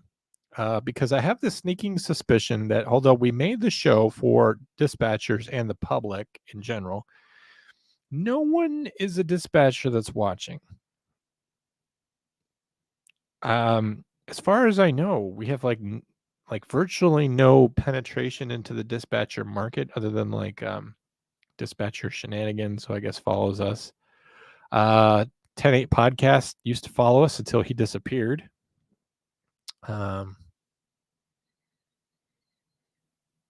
But I don't know any dispatchers that actually watch the show or enjoy. I mean, I know one dispatcher that I know watches the show. She's an old friend of mine, but she's not a dispatcher anymore. And I don't think she watches the after show. So I would really like to know what you guys do for a living. So if you are just watching, please jump in the chats real quick and just let me know what you do, because I would just like to get to know you guys a little bit better. 15 people are watching. Only some of you are in the chats, but do let me know. Abby says she has a podcast. Abby, does that mean you're retired, or what does that mean? To have a podcast as a job? Because your show doesn't have ads, and I don't have to subscribe to hear it. So, and I'm not saying a job is just income, but it's if you don't have a job, if you're retired, or you're just living your best life, that's fine. If you consider a podcast your job, then I would suggest getting more episodes out of Abby. How am I a full-time 911 dispatcher, and I have 5 podcasts? You're at least in some sense retired. You're very relaxed. If you put out an episode only now and then, all your episodes are better than mine. They're top-notch in quality, and I know you spend a lot of time on that. I wonder, Abby, what was your last job? What was your first job? What would you say was the career that defined you, other than podcasting? Marine's Blood works in a scrapyard. What do you do at the scrapyard? Marine's Blood, I want to believe that you operate this big claw that picks up cars and puts them into a crusher. When I think of scrapyard, that's what I think. The whole premise of the show is that nobody knows what a 911 dispatcher does. And despite doing this for 18 months, I still cannot explain what I do, just because I do so many things. But I bet there's a lot of confusion or ignorance, that I'm ignorant about what you guys do. April says she's a professional Band-Aid and salt packet giver. It's because she works as a nurse in a prison. She has to do a lot of med passes and emergency medical care and sick calls and things like that. Basically, any kind of medical need that's happening inside of a prison. Making sure that anyone who's going to the disciplinary unit isn't getting the shit kicked out of them by the officers on the way. That's why they go to health services before they go to the disciplinary unit, is to make sure that they weren't roughed up in the tunnel, as what used to happen in the 70s. April, you and I have a mutual acquaintance who has passed away now. Unfortunately, he was a very dear friend of mine. He was a sergeant in the same time as me, but he was also an officer at the prison back in the 70s. And you would not believe the stories. They were talking about an inmate once who assaulted an officer. And they went and cuffed him up to take him down to the disciplinary unit. And they get him, I think you know the area that I'm talking about. They take him down in that one spot that's between your office and the disciplinary unit. And they would take him there, and everyone would stop, and the inmate knew exactly what was coming. That was the 70s. Dewey says, I build decks. That's very interesting. If you actually have some of that ability or talent, I'd love for you to come out to the countryside sometime. I've got some boards that need replacing on my porch. I'd gladly pay you to do that if you're actually interested in doing it.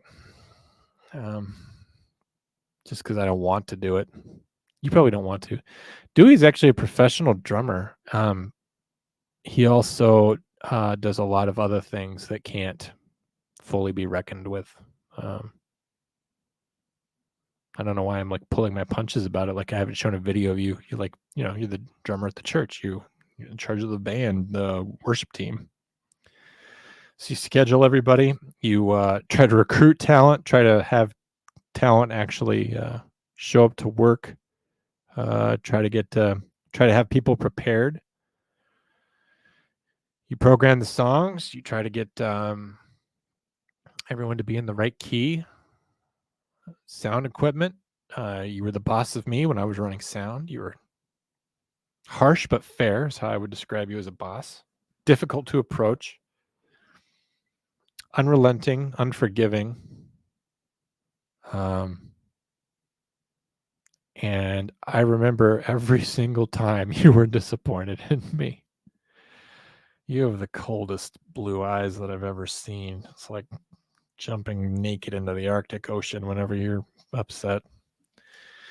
It hurts, and I will never forgive myself. Anyway, Marines Blood says, I did do a long high school police academy, so I'm basically law enforcement. Is that what HS means? Does it mean high school? Fabricator firefighter. Does that mean you're a liar? You fabricate things? What do you fabricate, Chase? And a firefighter. Cool. I'm just interested. Are you doing industrial fabrication or like what kinds of things are you up to? Salamander says currently management at Rite Aid, but they're closing all of them, so jobless on September 1st, trying for Red Bull. Oh man, Salamander. I used to shop at Rite Aid when I was a kid. They had those out in Virginia where I was from. They're kind of in this Walgreens CVS segment, and I could see where Rite Aid's maybe not keeping up with the times. That's too bad. Abby said she did publicity in the entertainment business. How did you get into that? Was it just by knowing the right people? Because I don't know any of the right people. I mean, I know Drew. That's good. That's good. He's probably, in terms of like my career advancement, the most advancing person. Other than that, I've never gotten a job because of someone I knew. An inmate got punched in the face today by an officer. Hot diggity damn. I'm okay with that. So what if it's grossly illegal, immoral, miscarriage of justice? That's what happens when you make officers miserable. It's what happens when you can't hire good officers. It's what happens when you get rid of good officers.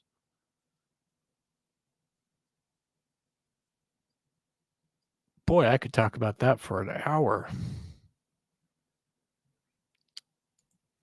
Marine's Blood says, no, I don't. I mostly make sure the machine I work on stays running. What machine do you work on? Is it the Smasher? But I'm trained in the loader and several other good-sized pieces of heavy equipment. Marine's Blood, you feel like a man. I bet you feel like a real goddamn man. I have an office job, and my hands are clean. I don't have any dirt under my nails, and Salamander says she likes a man with rough hands, and how I'm not a real man because I don't work with my hands, even though I type really fast. I just good on you. I hope you have more self-respect for yourself than I do for myself. Been trying to get trained on the train, but they haven't yet.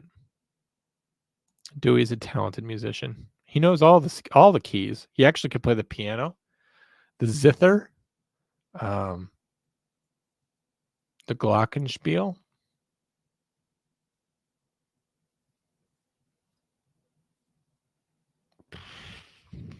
Bongos, the steel drum. Trying to remember what else I've seen you play. I remember Jamaican Day at the church. It was very invigorating when you were playing the steel drum. I ran audio video for about 7-ish years. Yeah. They need some guys to do that because audio video always breaks at the wrong time. Like when it's showtime or like when the judge is watching or when a hush falls over the crowd or when you really need your PowerPoint to work. It was actually in self-defense.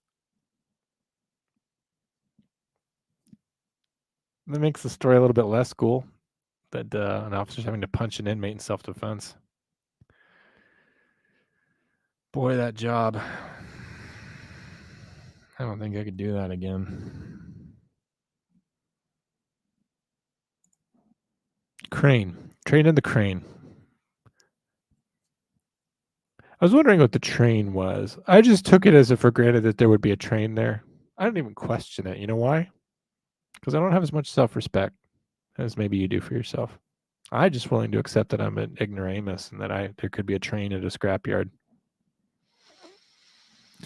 Oh, you do have a train. Now it all worked out.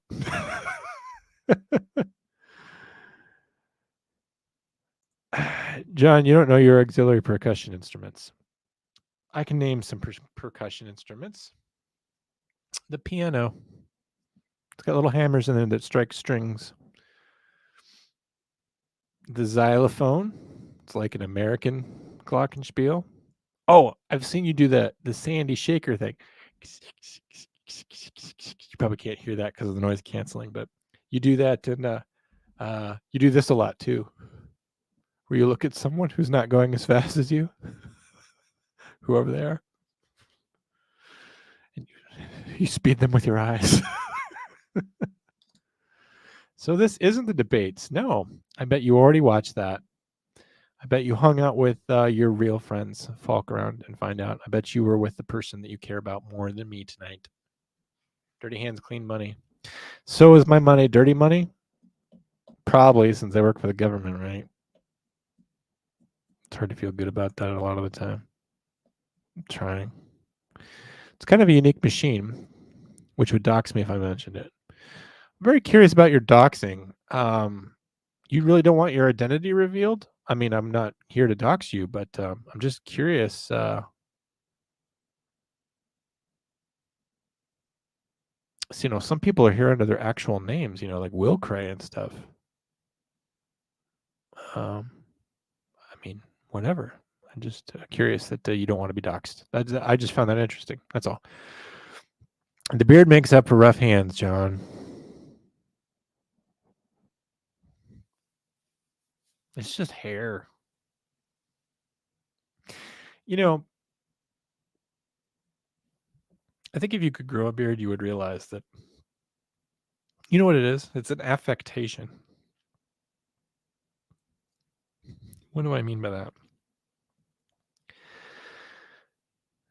Not everyone, but mostly, many women put on makeup to look and to feel more beautiful. This is just makeup. This is just me saying, my God, I don't have a chin. And I've got a real big mole right here. I bet you didn't know that. I don't even know what side of my face it's on anymore. I got a huge mole right here. I got a real asymmetric face. And the beard just covers me up. It just makes it harder to see me. If I could grow hair over the entire thing and just look like a Fry Guy or some kind of Muppet or something and have that be socially acceptable, I would disappear.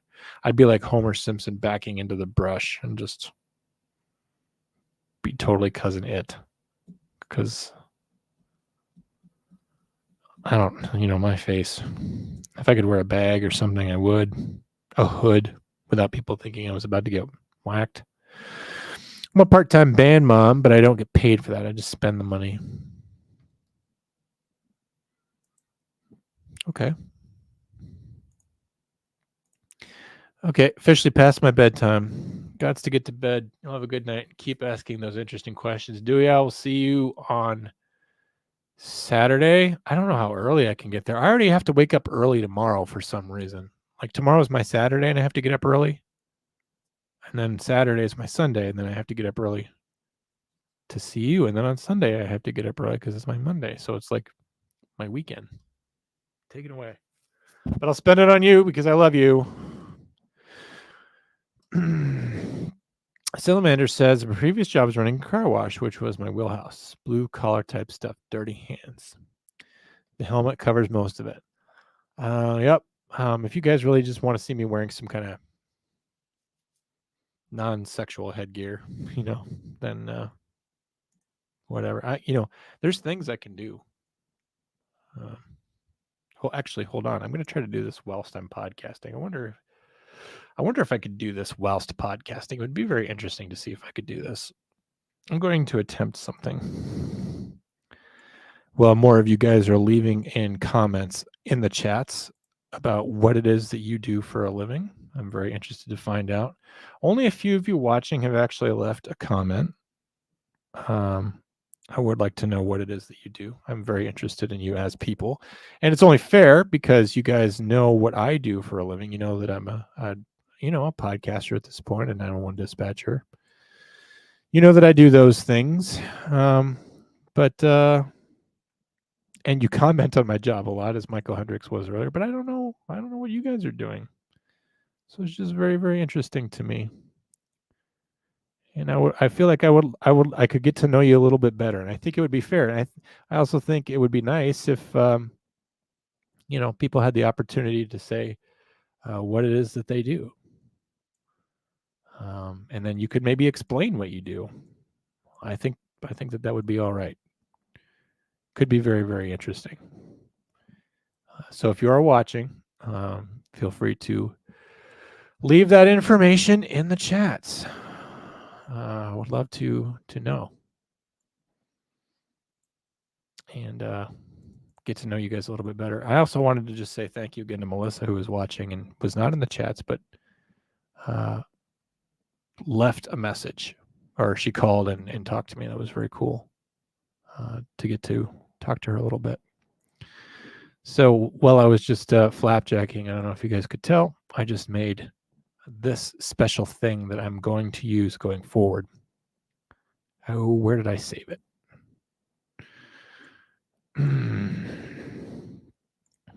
I'll save it here where I can find it. But I call this, why is it the wrong thing? Hold on one second. Oh, I saved it as the wrong thing. Hold on. It's going to be worth it. When you see what it is, you'll agree that it's funny. But going forward, I will be using this. This is fog. Just some darkness that I'm going to have over my face going forward. I took a screenshot and then using the program I used to draw, I just created some fog. You guys like this better? This is like having a beard over my entire face. Salamander must love this. Good night, Dewey. Rain's Blood says, I tried taking my security seriously. I work with scam victims, so I try to keep my stuff private due to the criminals. Plus, my mother-in-law isn't a good person, which is another reason to keep it all hush. That's perfectly fine. You didn't have to justify yourself by any means. I was just curious that, like, even if you mentioned the equipment that you use, it would dox you. I thought that was interesting. Yeah, that's fine. I wish I had a fake name like Drew Breezy, but as you all know, very early in my podcasting career, I was doxxed. Now this will help. Now all I need is like a voice scrambler, right? And I can be the anonymous podcaster. How perfect is this? I'm surprised I haven't thought of this, to be honest, in the last 18 months. Adds to the mystery. Just a mom. One of the most important jobs. You got to raise multiple human beings, raise them to be good people. Have them not turn out to be little serial killers. Take care of them, feed them. All the stuff that goes with being a mom. It's the most important job. So don't say I'm just a mom. We all needed a mom. I didn't have a mom, and look how I turned out. Don't minimize that. It's very important to be a mom. Is that my alternate name? Maybe I could just be known as the Fog now. I don't know if you guys could tell, but it's actually like, it's a little bit translucent. Like, because I'm really smart and really good at this, I made it a little bit translucent. You could see that, right? You could see through the fog. That's how good I am. I could do whatever I want to do.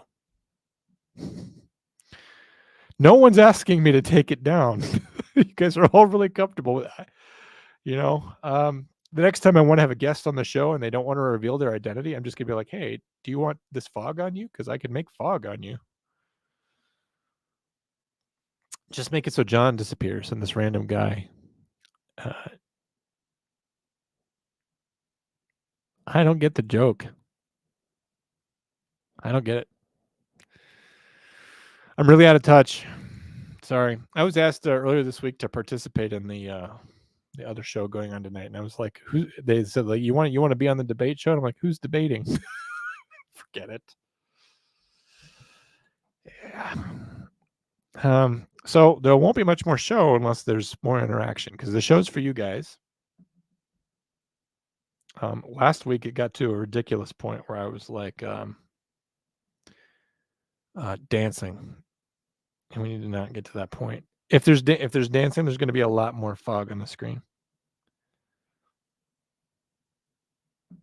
Someone else just sent me a message, and again, if you're just texting me, you're not a part of the show. The whole point of the show with viewers submitting content is that other people get entertained by you. If you're just sending me a message, then it's not contributing to the rest of the class. Dancing for cash. Yeah, that was pathetic, wasn't it? That'll never happen again. You know what's interesting about that show is that because we showed the Burl Live stuff, the claymation that had the Burl Lives music, that video got demonetized. So I actually don't know if I got any of that money. Can you get super chats on a video that's demonetized? I don't think you can. So I hope you guys got refunds on that. Otherwise, YouTube just pocketed that money. Pretty sure that's what happened. So I danced for no reason. Not that there was a reason in the first place. Again, everyone's okay with the fog.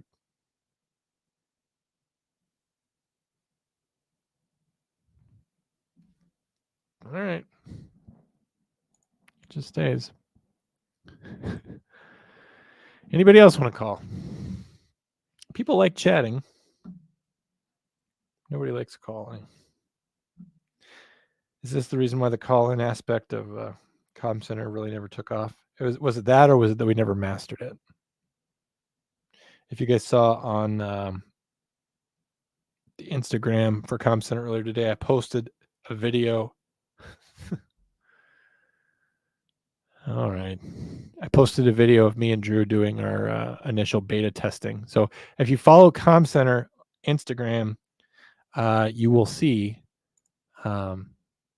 some of the very first footage that Drew and I ever had. And that was actually like the first time I ever had like spoken to Drew on StreamYard.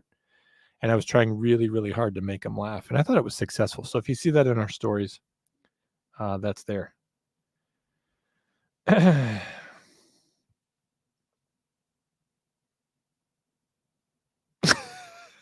Somebody sent me a message that was very funny. Someone else just texted me saying that I hate the fog. Okay, people hate the fog. No one was saying anything. I had the fog up on the screen for 10 minutes. Nobody cared. Now,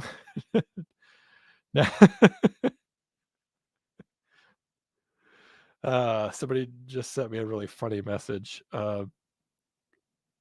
Sorry. Anyway, it was someone who listens to a different podcast. Please remove it. I'm back. You want me to like zoom in on my face? I can make the camera even closer to me. If you want more face, you're paying for it. April, honestly, with as much money as you have dropped for my dog's fur and beard clippings, you've got none of those things. So if you want me to increase the zoom on my camera, it's got some more zoom on it. I prefer to see your face. John is playing peekaboo, Faulkner.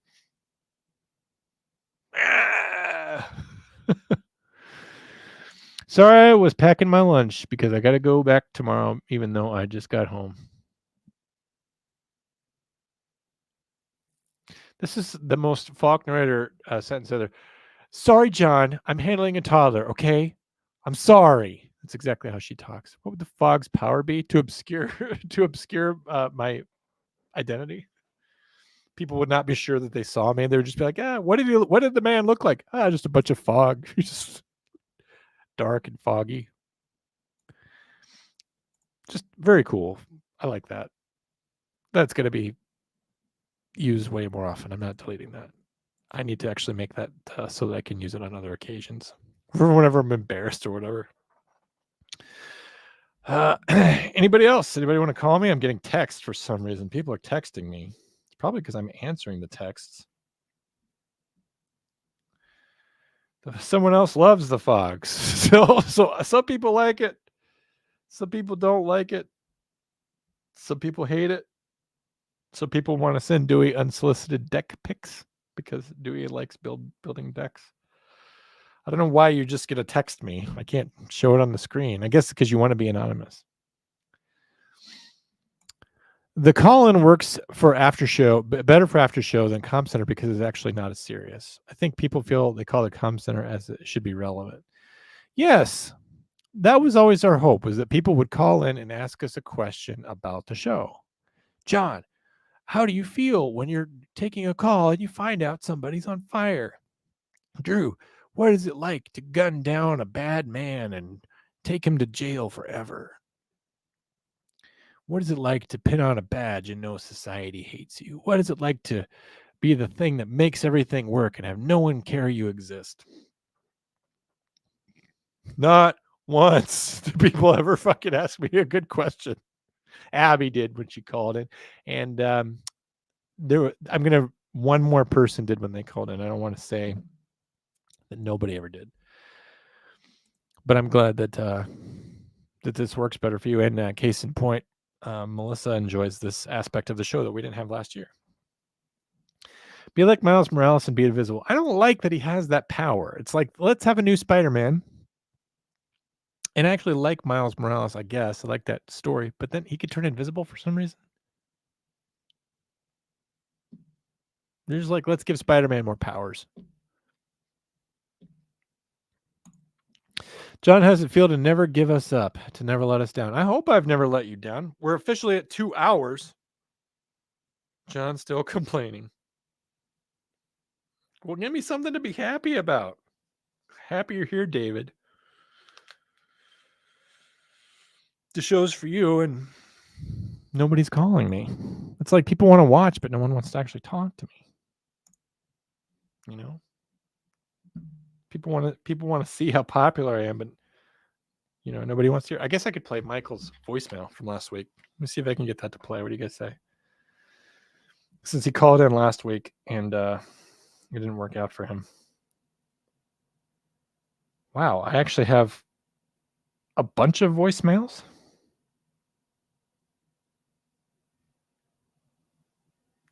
Interesting. I have a voicemail from June 20th I didn't know about. I don't know how that works.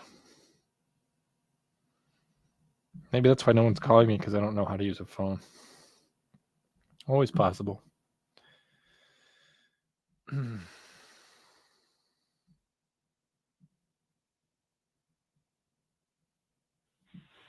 John, it's Michael Hendricks, man. Keep trying to call you, and you keep sending me the voicemail. Talk to you soon. See you, buddy. Should I call him? I'm calling him. I did outbound calls last week too, because nobody would call me.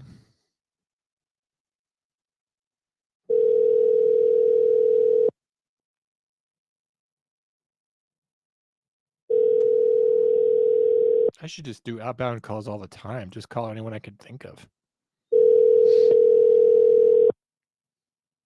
If I go to his voicemail, though, it'll be the ultimate power move. You have reached the voicemail box of Ty Kendrick. All right. Didn't work out. I didn't leave him a voicemail, though. Foxy, should I call you again? Should I talk to your daughter, see what movie she's watched in the last week? So Matter says, I'm friends with cops. I'm trained not to ask the questions they hate being asked that they hear from every common asshole. That's the point of the show, though. If I didn't want to be asked common questions, well, why would I put the headset on? I'm putting myself out there just to do it. Just start calling people at random. I'm very intrigued by that idea. Is that that's not a crime, is it? Like, as long as I'm like, you know, polite and respectful and not harassing, and you know, if they don't want to talk to me, I don't call them back. Just call them like, hey, I'm just a guy on the internet just trying to make some friends. You a cool guy? You want to be my podcast friend buddy? Or should I call someone and just be angry? And they'll be like, hello? Like, that's the same stupid shit you're always saying. Hello? Where the fuck are you at? You know, I say just say that. Like, just be brutally mean to them. Really ruin someone's day. You know, not at all treat them the way I would want to be treated. I have it in me, but I won't do it.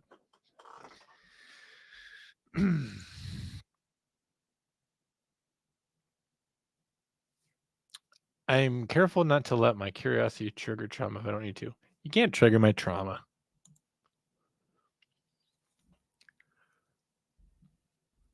I talked like very sincerely about my relationship with my sister live on the internet, you know, without getting too maudlin about it. But it's like, I'm not really a person of secrets or anything. People in your contacts would be better. Oh.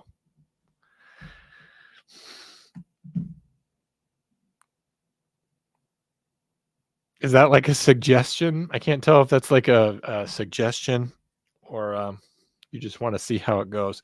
Did you know, April, a lot of people in my contacts don't know that I do this show. I'm actually going to count just for the academic purposes of it. So first of all, looking at my contacts, it is a graveyard of people that I no longer speak to. But I'm going to go through. No. This guy knows I do the podcast, but if I called him right now, I think it would make him mad and also like make him think that I care more about him than I do. So I'm not doing that. Her I don't talk to anymore, which is too bad. Her I don't talk to anymore, which is too bad. She doesn't know I do the show. She knows, but doesn't want me to do it. This lady is the one that runs my gym. Andrea. Andrea just got married. I could call Andrea. Anthony Ganji, I have his number. We teamed up for an episode of Hard Time. Anthony Ramondi, Conservative Ant, I have his phone number. You want me to call up Conservative Ant? Why do I have his number? Because I made him a logo. I'm in the A's right now, so you can guess. AT&T service contacts. I don't even know if that's legitimately AT&T or what. Becky, she doesn't know I do this. Bethany knows, doesn't want me to ever call her. Ever. Brendan knows, but doesn't care. Brock, I once gave him a certificate for having really good legs. Carly, she knows about the show. I wonder if Carly's not even here. I should call Carly, ask her why she's not on the show. That is interesting. I could call Carly. Carly is like the one person I could call and like, yes, you did, Michael. I did call you. Chad, I think he knows. The city definitely doesn't know that I do this. A neighboring PSAP doesn't know. There's actually a phone number here called Comm Center. It's probably the voicemail for the show. Connor, no. Corey knows. Corey's been on one of my podcasts. Courtney, I could call. Dan, Daniel, Deadleg, Derek, Dewey, Drew Breezy, Emily, Eric Tansey. I'm not calling those people. Call Andrea Falk around and find out. Should I call her and wish her happy nuptials? I suppose I could. That'd be kind of a nice thing, right? What if she didn't answer? I'll call her. What's the worst that could happen? I mean, she could like banish me from her life, I guess.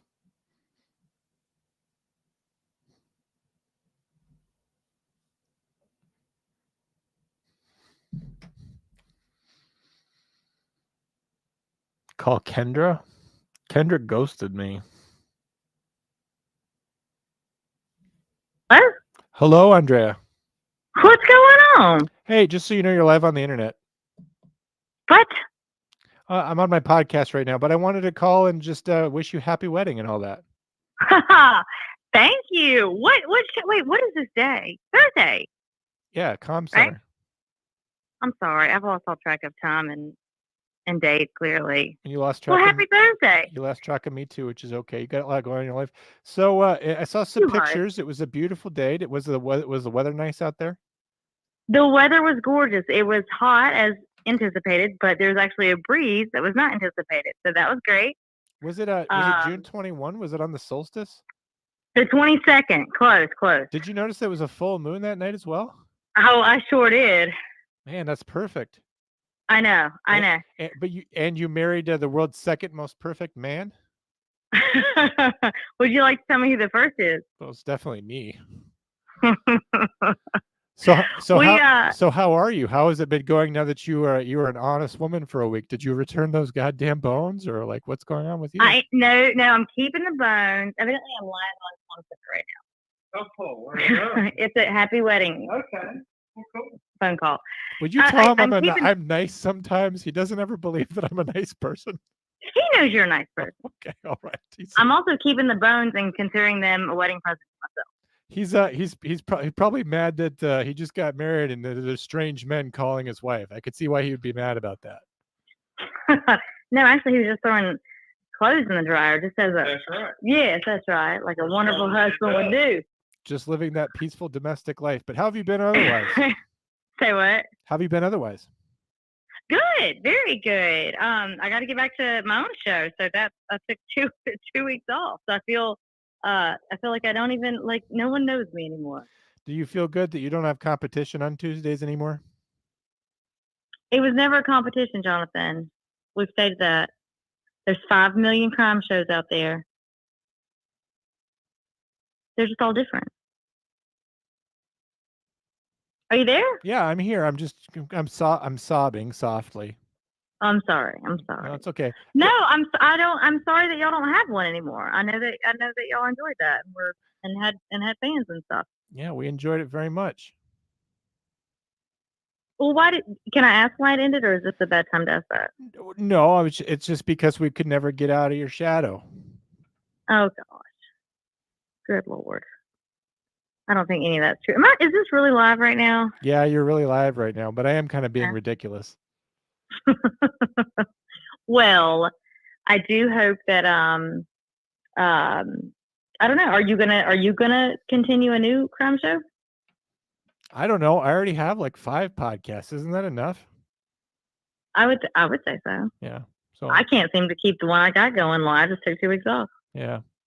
No, that'll be fun, and it'll I'll be in your chats next Tuesday if you guys come back. Do you know what case you might be handling next? Some of your fans are here, like Sillamander's here, Faulknerator's here. Hey, Silly.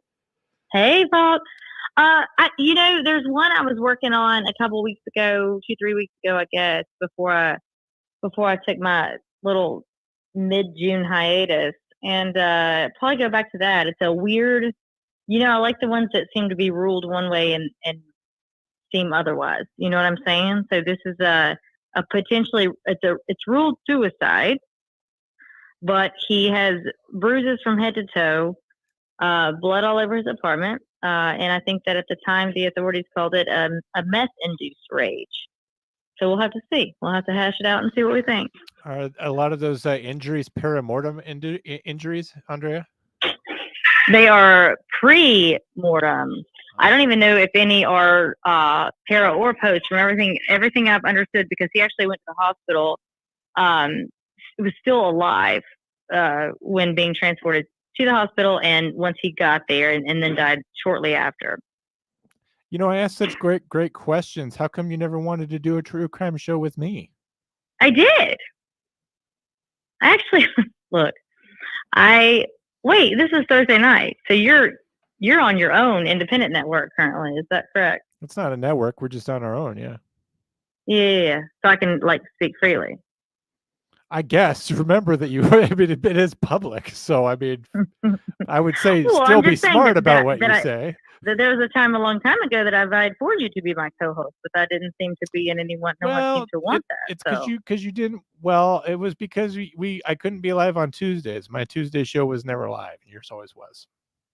Oh, okay. Okay. I think it was more practical, and I think it was practical, and I also think it was because you didn't want to do the show with me. So I think it was both of those things. Oh, because I asked, you mean? Well, yeah, but it was reverse psychology. Oh, okay. I'm just kidding. I'm just that good. Why are you up so late? I'm always up late. Oh, I'm yes. Andrea up late. You're Andrea up late. I should have known. What a stupid question. Come on, you walked right into that. You've made an ass of me yet again. Oh gosh. Well, I'm glad you called, and hello to everybody. I don't have anything in front of me like a computer to see. No, that's I okay. feel blind without the pet. It's just me. I don't know if you remember me. I was the guy at Fair to Stop with the really good hair and the beard. Okay. Wait, is that there is also Drew? He had glasses. I don't have glasses. Oh, okay. That wasn't specified. Amy in the chat says, "Oh my God, Andrea, congrats on getting married." So Amy says that too. Amy doesn't even ever talk to me. She's just happy that you're here. So thank you, Amy. Thank you. It was the most beautiful day. I'll put more pictures up. Yeah. When I get there. I'm sorry I couldn't make it. But it was kind of a good thing that I didn't go because we were being killed with floodwaters here. So I would, no offense to you, but I wouldn't have been able to enjoy it because I would have thought that my home was being destroyed. Oh, were y'all really? Were y'all for real flooding? Yeah. Oh, dang. Okay. Yeah. Everything turned out okay, but I would have been a nervous wreck at your wedding. And I always cry at weddings too, so like it would have just been a real emotional mess. It was. I cried. It was a happy emotional time. Yeah.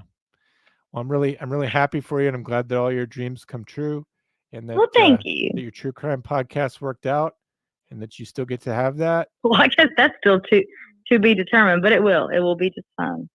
You're not quitting on the gang, are you? Oh no. No. I'm enjoying it.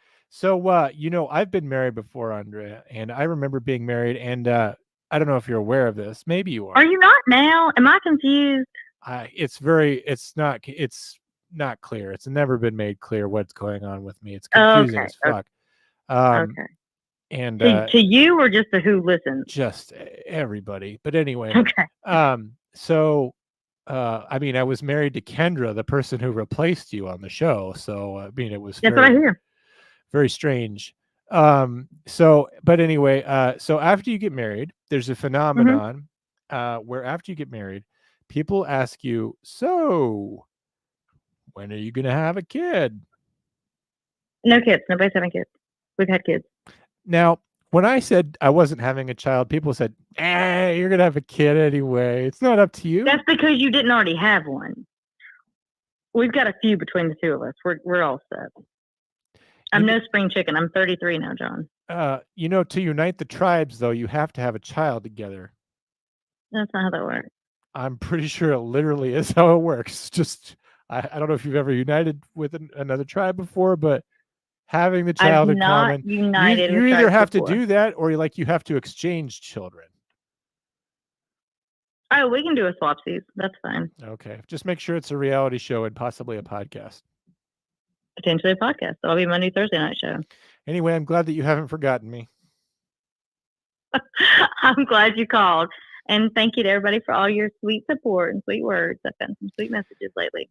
Everyone loves you. Everyone thinks you're great. Nobody cares about me.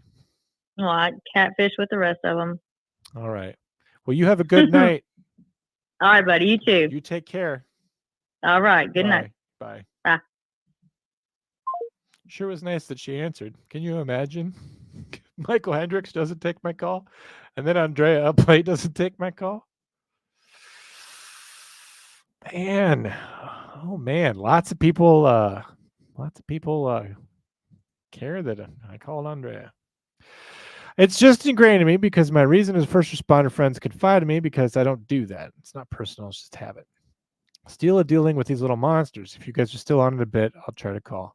Sorry. I didn't know that you were still dealing with the children. John likes talking to small children in his free time. Yeah, don't make it weird. It was sweet. Don't make it weird. Kendra ghosted me, as you all well know. I posted that I asked her, "What are we?" She left me unseen. David, you're not in my contacts because you have you're the most recent text message that I ever have.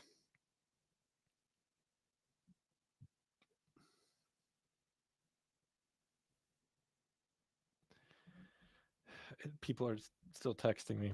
And here's the thing, because of the app I use, it doesn't store contacts anyway. So plus I'm respecting your anonymity and not doxing you. Foxy says, love you, Andrea. Silly says she's booed up. Michael says, congrats to Andrea. Okay, I'll try to stop back. Foxy says, yay, BC. What's the number? What's the number to what? To my show? I guess I took it down. Thank you for not doxing me. You're welcome.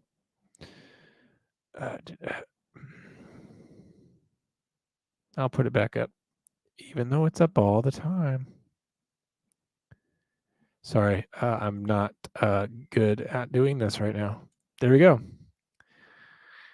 757-231-69. Nice. 16.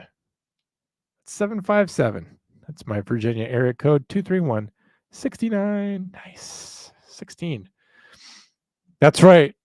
I too have a fake number with 69 in it for no reason. I actually just picked this one because it has 757 in it. That was the only thing I cared about. But it seems like it's not that way. Who do we got? I think Salamander might actually be calling in. Call from Salamander. Hello. What's up? This is the first time you've called me. We've known each other for 18 months, and you've never called. You've never even left a voicemail before. I know. Well, you're crying about it, so I'm calling you now. Hi. Is that it? No, whatever you want to talk about, I'm here for you. Okay, what's on your mind? Nothing, not a damn thing. You need someone to call you, so here I am calling you instead of sleeping. Everybody else went to bed. I'm still here.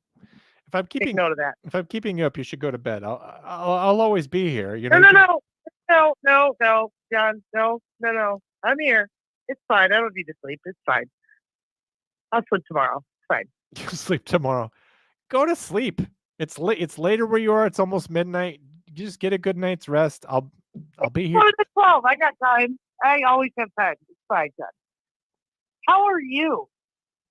I'm pretty terrible. Why? What's going on? You want Well, to talk about it? That's the problem. Is the people ask what's going on with me, and then I say, "Oh, I'm not good," and then like I can't talk about it, and they're like, "Well, then why did you say that?" Well, you know. Well, we can not talk about it. I'm okay with that too. There you go. I like that you have some like healthy boundaries, so that you don't make me feel bad. That's great. Thank you. I appreciate that. Yeah, it's like now you'll have my phone number, so if you want to talk about it, you can call me. If not, that's cool. I'll still be here. Again, so this is a Google Voice that I'm using. So I will try to find a way to make that saved. I will try to figure that out so that I have that. So I'll just DM it to you because then you'll have my phone number and my address and all that good stuff. And if you want to dox me, that's fine. I do have your address because you're going to be getting a hard time magnet being sent to you in the mail. I have that ready to go. Just need to get some stamps, and I'll probably send that out tomorrow because tomorrow's my day off. So sweet, no rush. I'm gonna live here until I die, so it's fine. Oh, very good. That makes it easy for the postman to find you, I suppose. Yeah, they're still trying to find my parents, but they've been dead for a minute. But they still get mail, so I'm sure I'll probably get mail even after I'm dead. So one way or another, I'll get it, and it'll end up on a fridge somewhere in this house. You're very tough. I like that about you. I mean, I'm no Kendra, but what are you going to do? Oh, it's not a competition. Well, I'm calling you, and she's not here, so it kind of is. And Where is she? Yeah, like the people who really matter. Her. Yeah, she's probably sleeping. Probably because she works. She gets up at like 4 a.m. to go weightlifting. So, and that's 4 a.m. East Coast time. So, she'll be up in just a couple hours. Yeah, well, I won't be lifting any weights. Not today. No. Well, I appreciate Not you calling tomorrow in, and even though you didn't have anything to talk about, I appreciate that it only took 18 months of guilting you for to actually do that. I mean, it's I got to do what I got to do.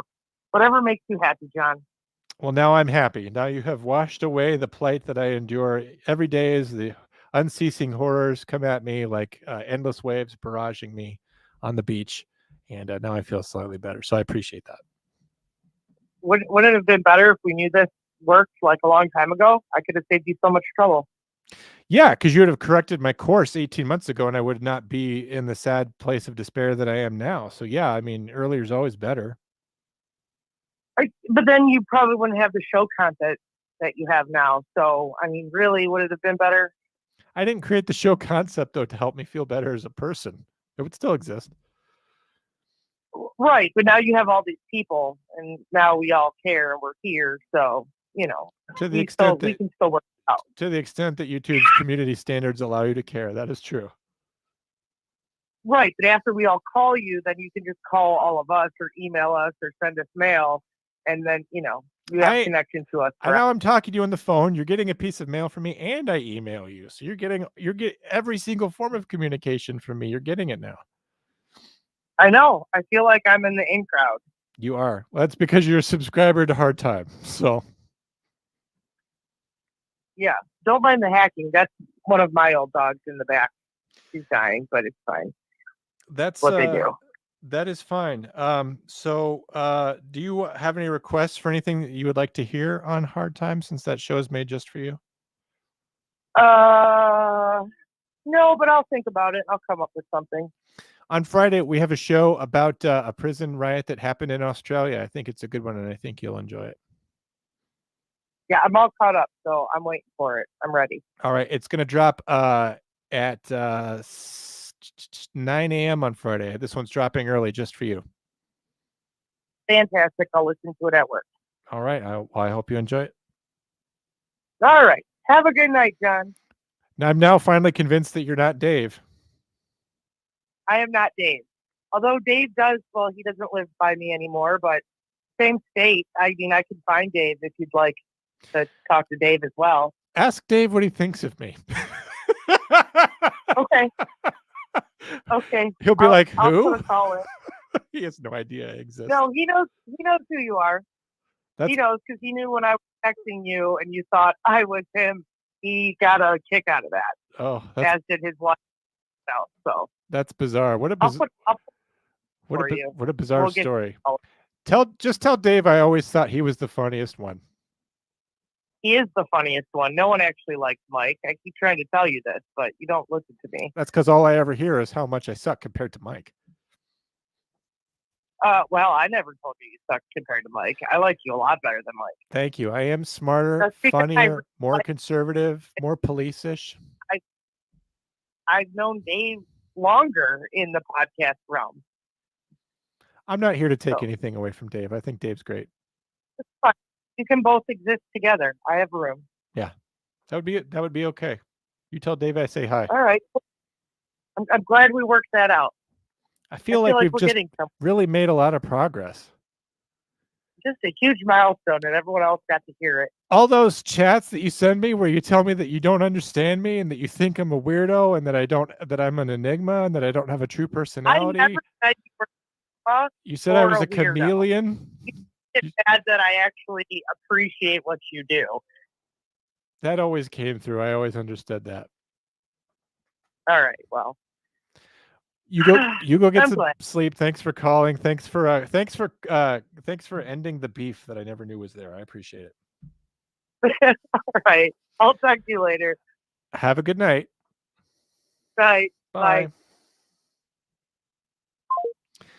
Outbound calls is the way, man. I mean, she called in, but I mean, I'm learning that really the phone calls really make this show. Back to the fog. We've got some chats in here I can catch up on. So I know things. What do you know?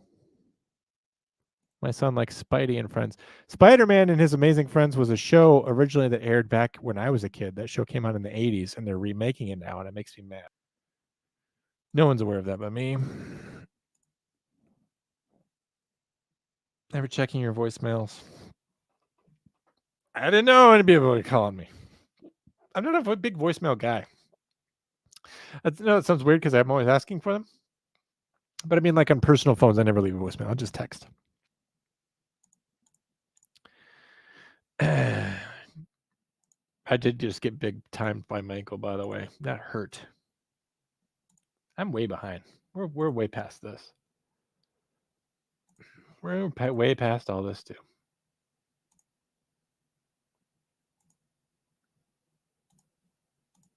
Salamander called. I'm so sorry, by the way, Salamander, that I didn't have the number posted and that was vexing for you.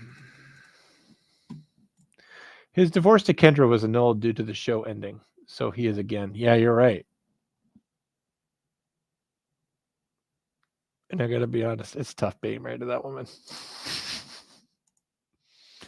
It's very, very, very hard to be married to Kendra. It's not easy at all. She makes it hard. BC is 65. Yeah.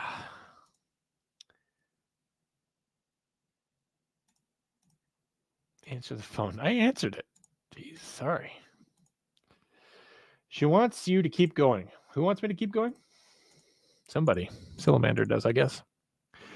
I love the backdrop, set, corner of your basement, whatever you call it. Yeah, this is my office. I would do this. I could set up my phone as a second camera and show you around, but the last time I did that, I accidentally ended the stream early.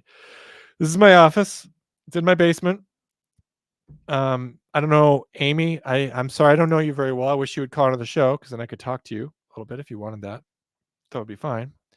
But if you remember my old set from last year when I was in Failure to Stop, I was out in my garage and it was gross and bad. And frequently water would leak on me, and frequently I was high from kerosene fumes because my my garage isn't heated.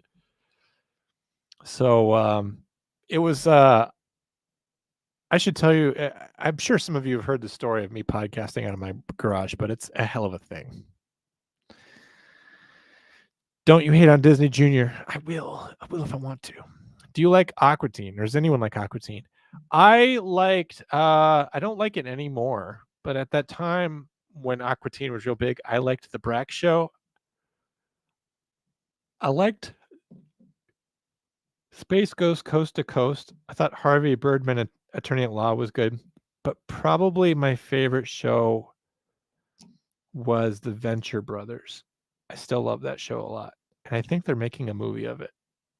And I think that show was criminally underrated. Venture Brothers was so good. Aquatine is good. Yes. Who's your favorite? Yeah, I don't know enough to answer that question. Harvey Birdman, Attorney at Law. Anybody else? Amy, this is your big invitation since I have hardly interacted with you before. If you wanted to call in, you could, or you could just chat me up some more. That's fine. I think I've seen you here before, but maybe you're not down with the whole interacting with me thing. Maybe that's bothersome to you. But, more phone calls or more texts would be good. Otherwise, the show is driven by you guys. We have already seen me dance and stuff. Without you, I don't really have. I'm a silent watcher at work most of the time. Amy, do you like the show? I assume you do because you're here. What do you like about it? Anything in particular? Anything you want to see more of? Because I feel like I know the people who love this show the most. Your Michael Hendrickses, your Salamanders, David. But there's a huge number of people who watch the show. We know that you're out there because we can see the numbers. But you're invisible to us. We don't know who you are, what you want, or the things that you want to see on Comm Center, or the things that you'd like to know about, or like, what is it you hate? Do you guys want me to bring back Boiled Drew's Blood, where we just comment on random YouTube comments? I thought that was a kind of a cool thing. It doesn't really fit in the Hannah Payne stuff that we're doing right now. Did you like the Amanda Nenniger disappeared in the desert? We did a couple episodes on that. The suitcase case. We've got to revisit that one because that lady is on like her 8th lawyer. And I saw a picture of her the other day in court. And she is one of the most interesting, kooky criminals ever. Not, she locked her boyfriend in a suitcase and he died. So, I mean, it's like, how light of it can you make of it? Pretty damn light. But at the same time, it's also like a really terrible way to die. But I don't think he was that great of a guy because I think they had a bad relationship. No one deserves to die in a suitcase. Maybe, I don't know. How did he get in the suitcase? Sillimator likes it when y'all rant. You must really like Hard Time then, because I rant pretty good on there. I don't think there's been anything I haven't liked. Well, that's nice of you to say. Do you like, Amy, are you liking the after show and the morning show? I didn't do a Monday morning show this week. I don't know if you've ever watched that because I just couldn't get out of bed. I didn't think anyone would care. Abby, I'm not up to you yet. So, on Monday morning, what do? I get up, I'm grumpy in the morning. I'm grumpier then than I am now. And I usually will share some 911 news. And I kind of rant about that sometimes. Like I mentioned earlier in the show tonight, the thing in the Atlanta Black Star about a 911 dispatcher peppering someone with questions. And then I share memes and stuff. I hope that you like that content. I'm trying to find a way to become the best content maker that I can for you. And we have different roles here at Com Center. So like Drew's like your intellectual. He's your academic. He's the instructor. I'm kind of like the practical guy, the blue collar guy. I literally worked at 911 today. And I'm the guy that's going to go live and entertain you. I'm the guy that will dance for your money. And Dewey tries to make it all look good and tries to clean everything up in post. But it's on me to generate new and interesting content for you guys. Drew can be the expert, but I'm here to make the show fun and interesting. So whatever you want that to be.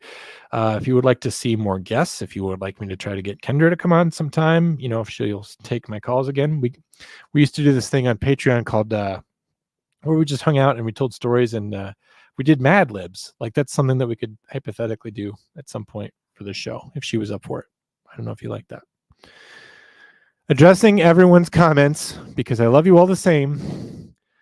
Abby went away and now she's back. You're up late for you, Abby. Normally you were in bed by about 8 p.m. my time. And so you are up late. Thank you for coming back. You missed Andrea. She's your favorite, I know. Amy, let me ask you this. What's your job? You said that you were a silent listener on the job earlier in the show. I don't know if you were here, but we were asking everyone what their job was. I would like to know what your job is, Amy, if you are okay with telling me. Marine's Blood said he worked in a scrapyard, but he wouldn't say exactly what he did because he didn't want to get doxxed. If telling me what you do is too personal, then don't. But I'd like to know more about you. And I just think it's interesting because like when Marine's Blood was talking about his job working in the scrapyard, I had no idea what that meant. I thought they like worked on with a big claw and dropped cars into a smasher. And that's not at all what he does. It turns out he does a whole bunch of other stuff I can't understand at all, even a little bit. So I would love to know what your job is, Amy, and if you like your job or not. They were playing hide and seek. If you're dumb enough to get into a suitcase because your psycho girlfriend tells you to, you kind of got it coming. What if she made him get in there at gunpoint? And it was a torture thing. I feel that I haven't seen the morning show yet, but I'm way behind. I need to catch up. The memes are great. I noticed on Monday you said you'd had a rough week, so I assumed you needed a break. I took the week off from every podcast this week. True crime ended and Illegal Shift, just didn't air and nobody even noticed. show that I pour my heart and soul into for 35 minutes, even though it's an hour-long show. You also are an intellectual. Do you think so? I don't. It sounds like I'm being vain or like prompting a compliment, but I don't know. I don't know that I'm the intellectual one. I feel like I'm like right where everybody should be. And Abby, I feel stupid a lot of the time. Amy, I do love Kendra. I'm so sad true crime is over. Maybe it's not over. Maybe you should just hang on. Maybe. I don't know. Maybe we'll be back. Just think about it. She and I like podcasting together. There's a very high chance. Do you have an eidetic memory? No, I do not. If so, how much do you retain different info in such great detail? First of all, you should have known me when I was young. Before I worked at the prison and before I worked at 911, and I picked up a lot of trauma that I didn't realize I had. And I'm not trying to like, oh, feel bad for me. I have trauma. I just think that my job has affected my memory. I could have remembered anything you ever told me. Part of that was because I was INTJ. This is my Myers-Briggs personality type. Some of it comes from being a very introverted person. I'm naturally very introverted, which makes me a people watcher and not a people interactor. A ruminative thinker, sort of pathetically self-obsessed. And also, I grew up in a bad environment, which made me feel like whenever I learned or heard something, that it was a piece of information that I might need later. So I've always just kind of been someone that has a good recall, which is not the same thing as intelligence. My recall is slipping now, particularly in the last 9 or 10 years. Really, ever since I maybe went to 911, I don't have good recall anymore. I don't remember things that people tell me, which is really upsetting because I used to have like the best recall that you could imagine. When it comes down to my recall of so many subjects, what that is about is me being a useless person, right? Like it's not a marketable skill to be able to just have good recall, I don't think. Or if I knew the answer to that, I don't anymore. I'm just good at bar trivia.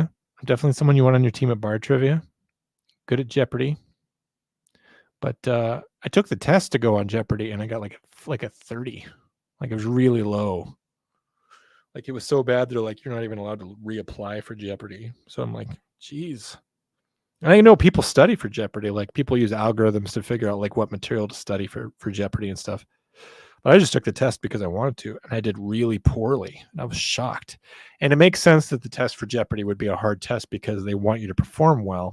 So the people that you see on Jeopardy are actually a lot smarter, and they're not even performing at their top level because they're nervous or whatever to be on the show.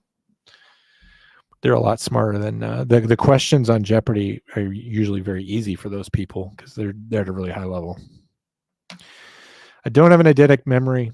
I don't even know if I would want that necessarily, but I do have good recall. I used to anyway. After rinsing my cup 20 times, it tastes like soap. Throw the cup away. Amy is a USDA butter inspector. That's a great job. It's it honestly seems kind of cool. This is not patronizing at all. I would love to know more about your job and how you inspect butter. That's a job I'd never even considered, and to my shame, because I'm always complaining that no one knows what no one dispatcher is like. You're a USDA butter inspector. Like, thank God for you. I love butter, and I love that butter is good. And if I have you to thank for not getting butter with like razor blades in it or whatever, then thank you. Thank you for what you're doing. Thank you for what you bring to toast and corn and everything else out there. And you're a vital link in the chain. And I mean this all sincerely. I mean, it's just amazing. That's really cool that you're a butter inspector. I would love to know what your job is. Like when you punch in and you go sit down to inspect the butter, like what are you doing? Do you mind if I paint you a picture of what I think it's like? This is not meant to denigrate at all. This is just where my imagination is. You go in, you get your hazmat suit on, you got your hair in the puffy bouffant cap, goggles. You're in a white suit, like you're going to fight bees. You punch in. You go into an airlock, and there's a puff of air because the chamber that you work in is very cold. You go in, and there's all these people buzzing about in these identical white hazmat type gear. And you cannot tell who anyone is from very far away. And you go over to your workstation, and in front of you is a conveyor belt. And one by one, sticks of unsalted butter pass you. And as they pass you, you all have different roles there. There's different kinds of butter inspectors. I imagine there's a guy, Gary. He's one seat over than you. He flirts with you a lot, even though he doesn't have a chance. Every time a stick of butter comes past him, he's got a little measuring tape. It's exactly 5 inches long and by 1 inch by 1 inch. And then it gets to you, and you're hitting with a torch or something to make sure it's melting at the right point. Or you're hitting it with a laser to make sure it's the proper temperature. That it's got enough salt in it, it's got enough cream in it, whatever else is in butter. I'm sure you know. And I imagine when a stick of butter comes in front of you and it's got like a big splotch of green mold on it or like a finger in it or something, you take a big metal caliper, you pick it up, you throw it away or something, or you put it in your, you're just allowed to keep that butter or something, or maybe there's a case of like the USDA's worst butter, and like the butter with the finger in it, or whatever. There's just like a case of worst butter we've ever seen, and that you get inspector of the quarter based on the number of sticks that you've inspected. Maybe I don't even understand it. Maybe you're at the liquid phase. Big swirling vats of molten butter. You're walking along in a catwalk, and you've got a clipboard and a pen. And Gary, that same guy, falls into the melted butter. But you know that per USDA regulations, that up to one adult male may fall into a vat of butter per year without it failing inspection. So you're like, well, that's our one for the year. And of course, Gary is boiled to death in a vat of butter. And because of the viscosity and density of butter, you can't swim in molten butter, and it's very painful. He's literally frying to death. And you hit a red button, and klaxons and all this. The butter drains out. The butter, still gets extruded into a solid form, possibly squirted out directly onto toast, also on a conveyor belt. And then Gary is fried, and then,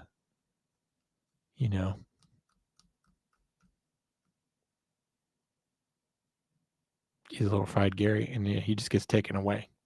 And then you resume operations. That's my picture of what your job is like at the USDA. Please call me and tell me what it is like to be a USDA butter inspector. I've honestly never been so intellectually challenged.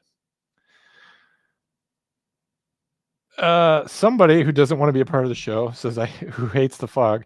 I liked it when you and Drew wore suits, and I like when you smoke. I don't smoke in here anymore because this is my house, and I smoked in here for like the 500th episode of Failure to Stop, and it made my whole house stink and smell terrible. And maybe I'll do more like outside scenes where I smoke. But thank you for saying that when I smoke, it's cool.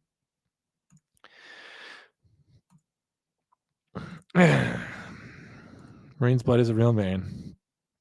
Okay. Yes. Keepers on vacation. I think you have vast knowledge about many things, and you deliver it with wit and insight. Thanks. Again, bar trivia. That's where I get my payday, because it doesn't translate to anything else in a career. I guess I will say, if I may say seriously, that being a 911 dispatcher, generally, I also handle non-emergency calls from the public.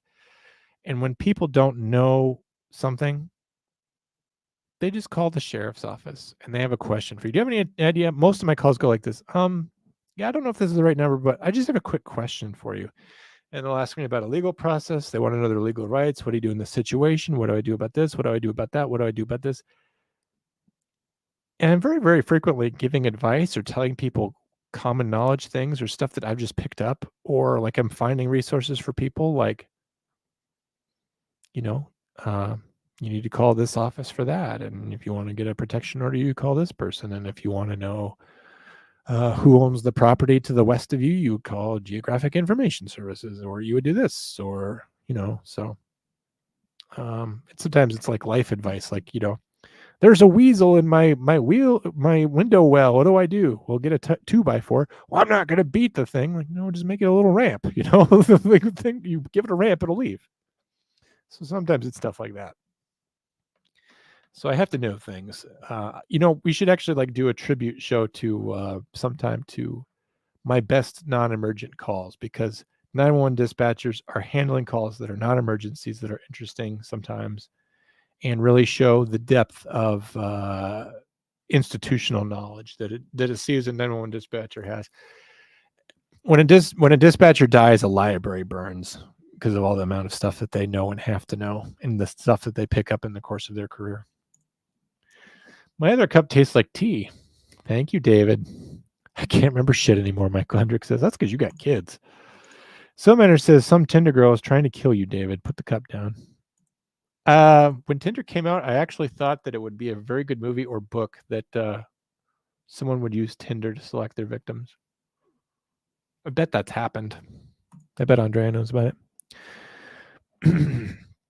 David says, I just don't bring women back to my place ever. And also, I just returned from a road trip where my coffee tasted like fuel, or my cup tastes like fuel. I struggle remembering things as well. Been sleep deprived for years, and it's showing. Speaking of sleep deprived, Salamander says potatoes. Could be a stroke. Salamander says, usually when I get weird tastes is a side effect of allergies, post-nasal ick. Amy says, I check the butter for quality as well and inspect the manufacturing plant for cleanliness and equipment isn't broken. That's very cool. Have you ever seen someone fall into, there's got to be like a vat or a hopper, Amy, where the butter goes in and it squirts it out into the shape of a brick, right? This 5x1x1. It makes it into a little butter brick thing. I'm sure you're checking out this whole area. I'm sure you're very familiar with what I'm talking about. You probably even know the correct terms for it. You see the thing that wraps it in the whole deal. Like it's how it's made. You're there in the background of that. Have you ever seen a man fall into that hopper and get extruded into a stick? And what is the sound that makes? And this joke had to be made. Salamander, I want to know who started printing the portions on sticks of butter thing. That motherfucker needs a raise. Yeah, that was pretty smart. I mean, Bregg's popcorn for their butter testing purposes. Yes, I have to make sure this is good. Drizzle this for me, please. Anyone know why John never likes my Insta post from my trip? I can tell you why, David.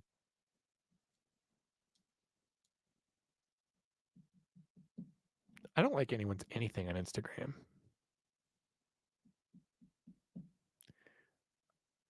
You know whose Instagram is my favorite? Mine.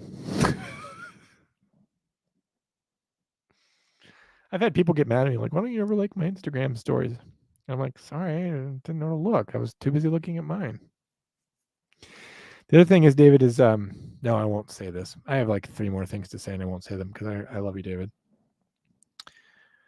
Probably because it's all dead leg heavy. That too, you know, Josh and I don't get along. That guy hates my guts and I just can't stand the negativity.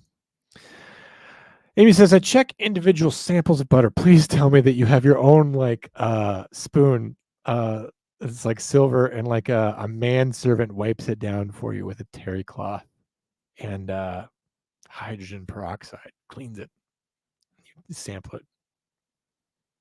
And it's like this pristine spoon and you use the same spoon to sample everyone's butter. So that every single time you're getting the metallic any kind of residue or aftertaste or whatever, that it's always the same.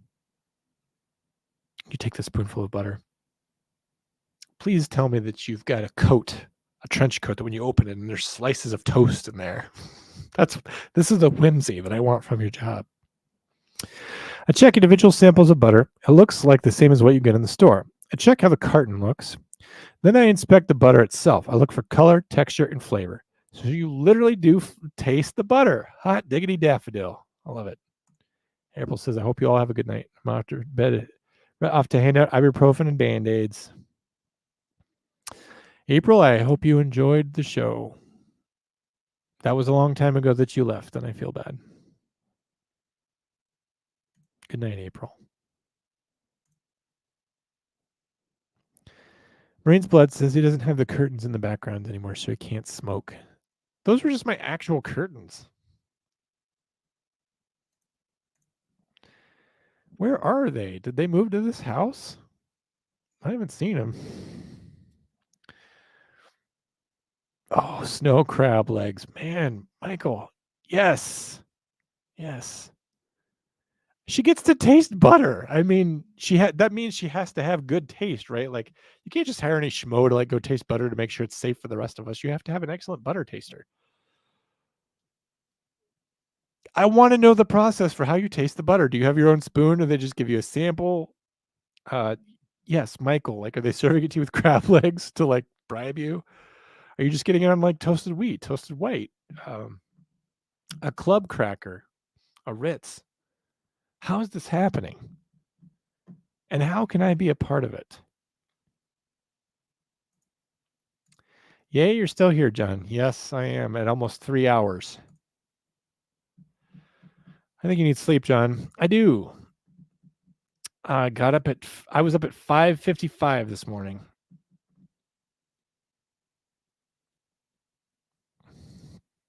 Amy says, no, but I have to climb into equipment when I inspect it. So it's like the movie Alien, where Ripley has the the construction bot thing that she wears. Only this thing has a little spoon and it feeds it to you. Again, I do not have any reasonable expectations about what your job is at all, Amy, but it's so cool. USDA butter inspector. I hope you have a badge. I hope you have a butter badge. It's butter inspector. This doesn't look good for you, Land O'Lakes. I'm going to take you down from the inside. Did you go undercover as a butter inspector and like infiltrate them and like go work there as like a grunt and find out what's really going on at the butter factory?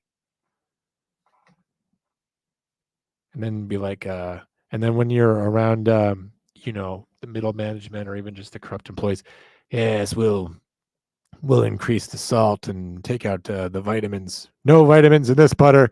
And then all of a sudden you're like, ha, butter inspector, motherfuckers. I mean, that's got to be great.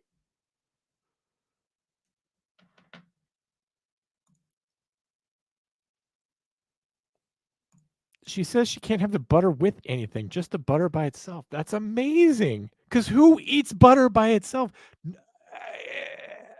Who just eats like a little bit of butter? You do for your job. Okay, Amy, this is not a gross question. I just want to know, do you taste it and then spit it out, right? Because if eating butter is part of your job, like what does that do to your caloric intake? It's like just like people who taste ice cream or wine, like you would taste it and then you would not consume it.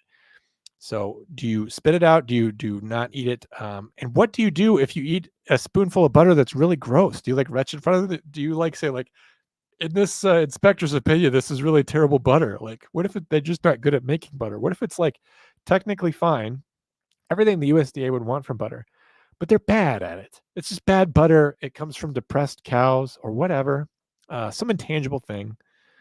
If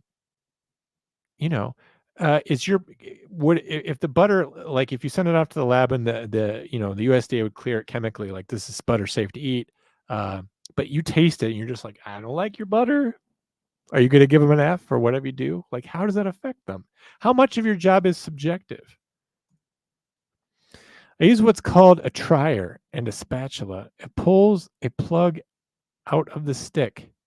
So you get a little core sample. God damn, this is an interesting job. I insist you call in. You don't have to.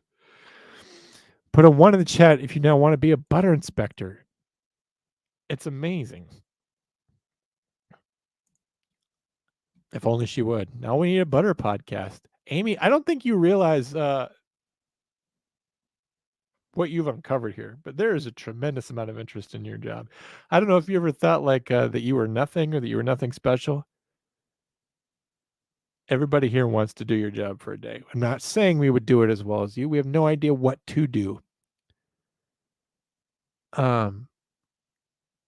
But I just have that Willy Wonka song in my head. Come with me and you'll see a world of pure imagination.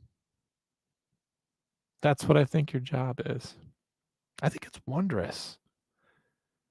I think it gives me hope.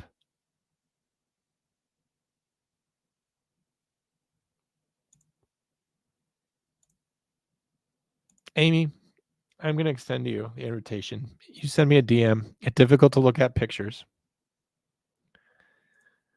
If you want to do a show on hard time or just some general thing or whatever, I don't care. Whatever it is that you want to do. Because I try to make people understand my job. And if people can't understand my job, and I have a whole podcast, I think people should have the chance to understand yours, because I bet your job is harder or more challenging or has its own struggles, and people don't get what you do. I'm sure I'm nowhere close. You're invited. Just reach out to me. We will find a way for you to just come on and tell the people of the world what it means to be a butter inspector. What do you love about it? What do you hate about it? Do you hate going to parties and saying, people say, what do you do? And you're a butter inspector. And then people have like little comments, little jokes. Are they rude to you? Are there things you hate? Do you hate butter? Do you hate margarine? When people try to serve you margarine, do you get upset? What is margarine? Have people tried to serve you margarine, passing it off as butter? There's so much I want to know. Your story, your life, your history, it's as rich as any creamy butter, and I want to know all about it. So I know you probably won't take me up on this offer, but at difficult to look at pictures on Instagram, or you can call or text me or whatever. We'll figure it out. She loves butter, she says. She's doing what she was meant to do. You love butter. I want to know how you came to love butter. Was this like something you were born into, or did you have like a tragic moment as a child where like you made a promise on the graves of your parents that you would rid the city of the bad butter which took their lives? I want to know. Because it's a job I never even thought of. Sometimes I think to myself, if I was not a 911 dispatcher, what would I be? I would be nothing. There's nothing that I can do in this world. And now I know that there's such a thing as a butter inspector. And I don't know if I could do that. But I also didn't know it existed. You would be representing the government at that point. Am I representing the government? You did say you worked for the USDA, so you did reveal your agency. I get you. If you can't, that's fine. But on the day that you quit, I hope you'll call me.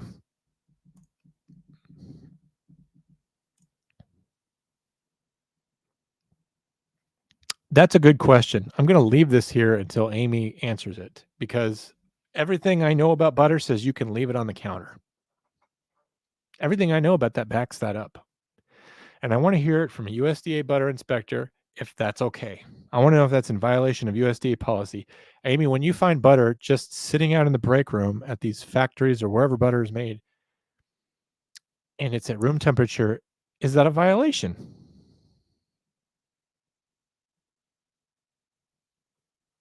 Yeah, I don't want to be a margarine inspector. Do you hate the margarine inspectors? Do you guys have like symposia where you all get together and there's inspectors of all kinds, right? Milk inspectors, cottage cheese inspectors, sour cream inspectors, who nobody likes. And then you just have this weird rivalry with the margarine inspectors. And they look like you, but like crappier versions of you. Like they're not as good looking as you, not as smart, not as fast. They're a little bit shorter. Their clothes are trashier. But they follow you around everywhere. They try to do what you do, but they're not as good. I want to know.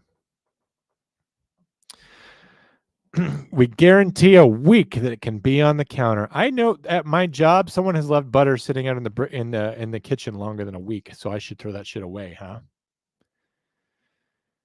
Thank you, Amy. This show should be about you. This show, I'm going to go ahead and dedicate this show to Amy. This show's dedicated to Amy and the good men and women at the USDA. Not a joke. There aren't margarine inspectors. Well, they wouldn't want you to know, I'm sure. I don't mean the USDA. I'm talking about the margarine inspectors. This info would be life-changing because fuck margarine if I can keep my butter soft. You can keep it soft for up to a week. Shut the front door. I'm having a butter heavy week. Let's go. You know what? That would be great if I could find a butter-related crime. And then she doesn't have to come and talk about being a butter inspector, but she could be someone who's a butter authority to talk about that. Yeah, I just want to throw away my coworker's butter. Doing the people's work, doing the Lord's work, Amy. Thank you for sharing that. You added a lot tonight. The show would have ended an hour ago if not for you. So thank you. Anybody else out there listening? We still got 12 people out there listening. Anybody else got a job that's potentially as interesting as butter inspector? We know Salamander works for Rite Aid for now. Unfortunately, they're closing up on her. Chase still hasn't told us what they fabricate or what he fabricates. The USDA is one of the main reasons I have a full-time job. So, John, so I agree. So what are you fabricating? Please tell me you're fabricating butter paper. I don't mean to go out on the limb, but maybe you two are both single and Chase is making butter paper and Amy's inspecting butter, and maybe it's just a thing. Chase looks like he has two people in his picture there, so I don't know. I sent you one where $200,000 worth was stolen, and then the butter gang stole the butter. Interesting. You fabricate anything and everything. Unfortunately, that doesn't narrow it down so that I can engage in a lot of questions or speculation about your job like I just did with the butter gang or the butter inspector.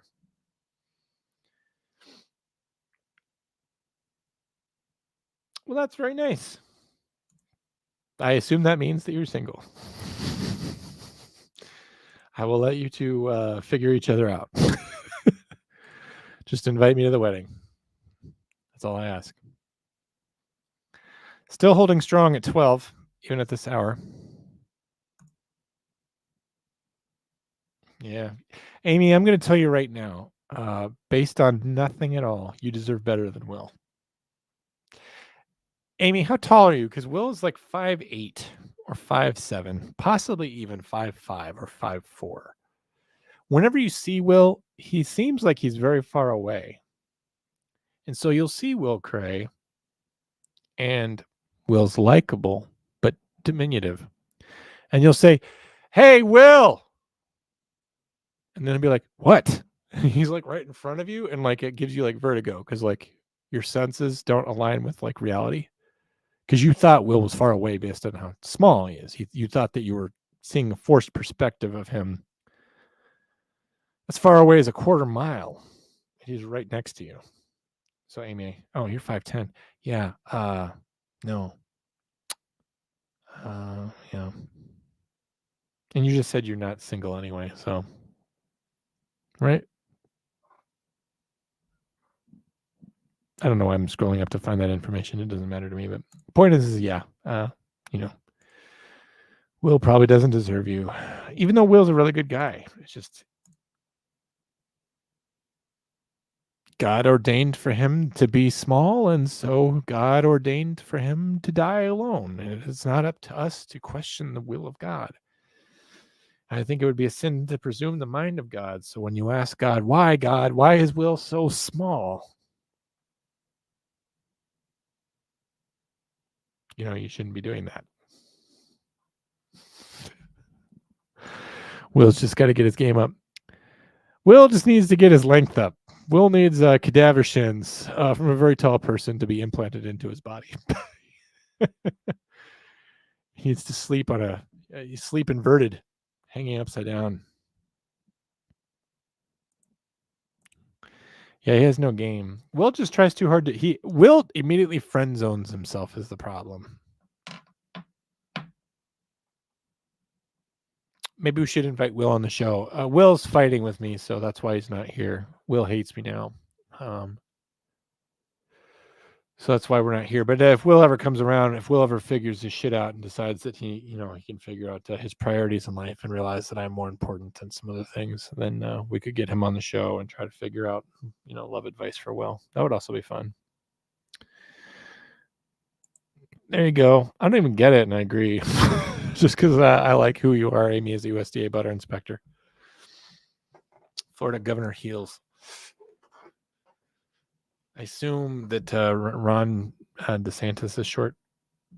Sorry, this light's killing me. Will doesn't hate you. Well, where is he?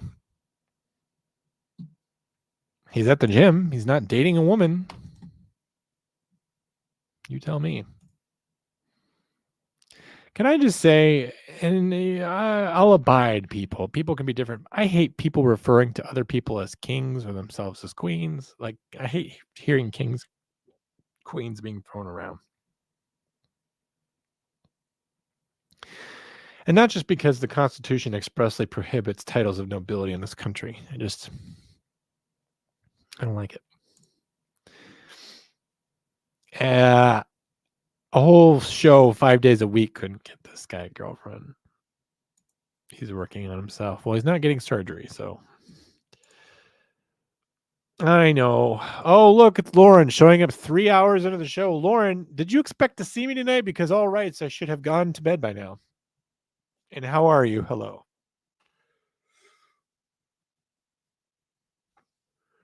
David, I don't know what to tell you. I don't know why you're single. Will's here now. You were watching The Boys. That show. So good. Lauren was out with his family, so he has a good excuse. Lauren, how are you? What's up with you? Show's probably going to end soon because I'm about to die. So if you have any questions for me or ask me anything, Lauren, I guess I would prompt you at this time rather than letting you just see how it plays out because I probably won't be here much longer. Actually, I have a beard right now. Yep, because you're on R&R. Well, what are you going to do about it, huh? You going to punch me in the face? You going to go get a stepladder and punch me right in the jaw? Will, I don't know why you're beefing with me.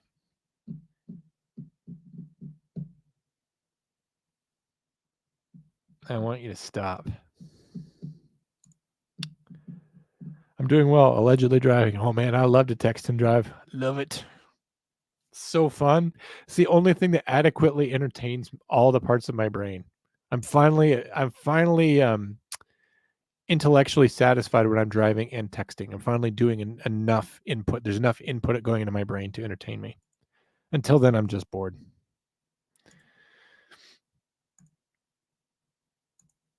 Yeah, you're going to get a trampoline. So what? You're going to date someone like a third of the time of all seconds? Like when you reach your maximum height on the bounce, that's when you're with someone and then you're not? Damn. Lauren, you sent me money last week and or 2 weeks ago, and you never reached out to me saying what artwork you were commissioning. You sent me a message that said hello, sir, or something, and then that was it. Thank you for the money. You say the Pictures Fund. If I'm missing something, I mean, I take this donation seriously. If there's something I'm supposed to be doing with the money or for the money, you should tell me what that is right now. I'm very tired, and so I'm not picking up on anything that's subtle or implied. It has to be expressed. So whatever it is that you think you should be getting for that money, please do let me know. Please do send me a message at difficult to look at pictures. I like that you guys are fighting about whether or not will ever find love. Oh man. Well, you know what else doesn't work, Will? talking down about yourself. Women don't like that. Women like confidence. Even I know that. So low key talking down about yourself is not going to work. There's self-deprecating, which is what I can be sometimes. Self-deprecating. But nobody wants you to talk down about yourself. That's never going to work. You have spent like $100 so far. Now I have to print things and send them to you because you spent that much money. You literally just dropped $70 on me. I don't deserve $70. Honestly, you should probably send me your Venmo so that I can refund your money because I don't deserve this money. Thank you, Lauren. I mean, I should just say thank you. Talk about getting down on myself. I'm telling Will not to do it, but Salamander, I might have more game than I let on. It's possible. I don't know what bitches love. I don't think it's snark. You get tired of people's shit real quick. So in other words, you want people to put up with your imperfections, Will, but you won't put up with theirs. You think that you don't have shit that other people might have to put up with? You want to find love. Jesus, Lauren. Holy crow. Why do you just have a disposable income where you can just drop money on me? Thank you. I appreciate it. All of you take a lesson from this. Anyway, Will, you should learn how to tolerate people. Nobody's perfect. And if you want to, you have to remember that love is measured by the things that you forgive. What is it that you can overlook in others? How can you treat someone like you would treat yourself? And what I mean by that is when you fuck up, when you have less than lovable traits, you forgive yourself, right? You're like, you try to cut yourself a break. You got to cut that other person a break. And you'll never find love as long as you're not willing to forgive, if you're not willing to look past those imperfections and see the beauty that's on the inside. Don't be so shallow. Someday you're going to be an old man like me. And holy crap. Jesus, guys. Thank you. Thank you, David. I will now like more of your things on Instagram. That's very, very generous. Thank you. I appreciate that. You guys are good guys. You're good shits. Thank you. I feel bad for calling you good shits, even though you are. Yeah. For those of you that remember Craig Dulesky, I mean, David always gave Craig a run for his money. Thank you, guys. Very nice. Let's see what Will says. Defend yourself, Will.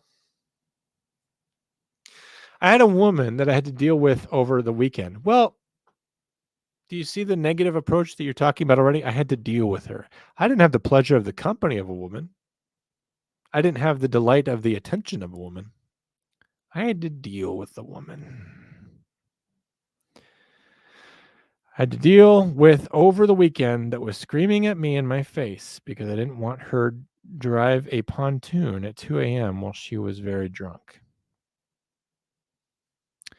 How did you contribute to that being the end of the situation for the night? How did you end up going on what I presume is a date? And she became so intoxicated that's how that situation ended. Why didn't you intoxicate her, Will, with your charm and your wit and your chivalry? Why didn't you plan a night that wasn't necessarily dependent on copious amounts of alcohol? And when you saw her over drinking to excess, getting trashed, becoming uncouth, why didn't you just skedaddle over there? You don't have to put up with someone yelling at you. Part of confidence is knowing your worth. And then when a woman's lucky enough to go on a date with you and she's bombing it, just say like, I really appreciate that we were able to hang out. However, I'm just going to call it a night and, I don't think we'll work out. That's it. You don't have to deal with some woman yelling at you who's too drunk in something pontoon boat. Keep a hand on the wheel, man. Don't put yourself in those situations. Was this your first date? Maybe your first date should be something a little more grounded, like a coffee date during the day. See what she does for a living. See what she's into. If you can't get through that, if you can't get through a coffee date in the middle of the day, you shouldn't be going out on a Friday night. Shouldn't be going out on a Saturday night.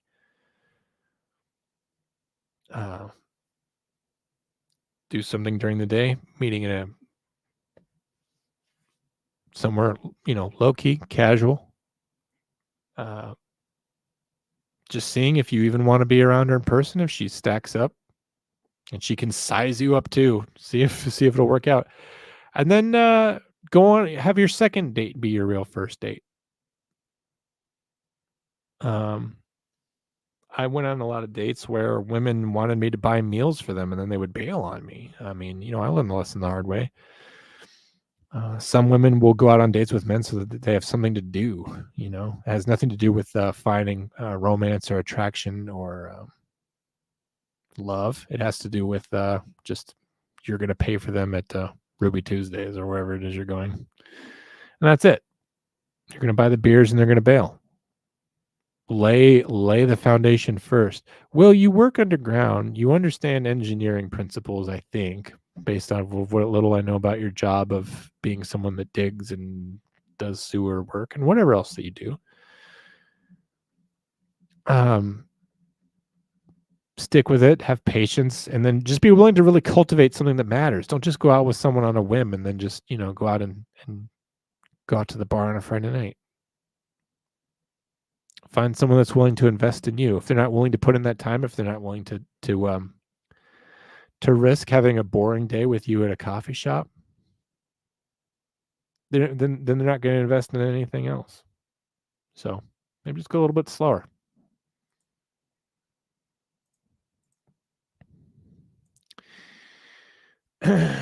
My wife is my favorite woman. Man, that's sweet. Don't you all wish you had a husband like that? It was not a date.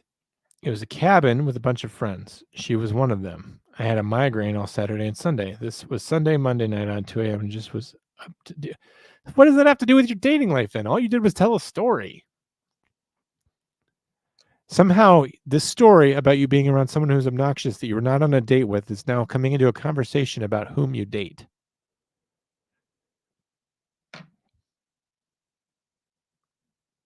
Maybe you just needed to vent or you wanted to complain about women's behavior in general, but just remember, this doesn't represent all women. It just represents her. And all of my foregoing advice, I think, still holds. Stop hanging out with people who get very drunk. It's cool right now because you're in your lower 20s, but you do cross a threshold where it's just pathetic anymore and it's not fun. Please don't wait too long to find out when that is.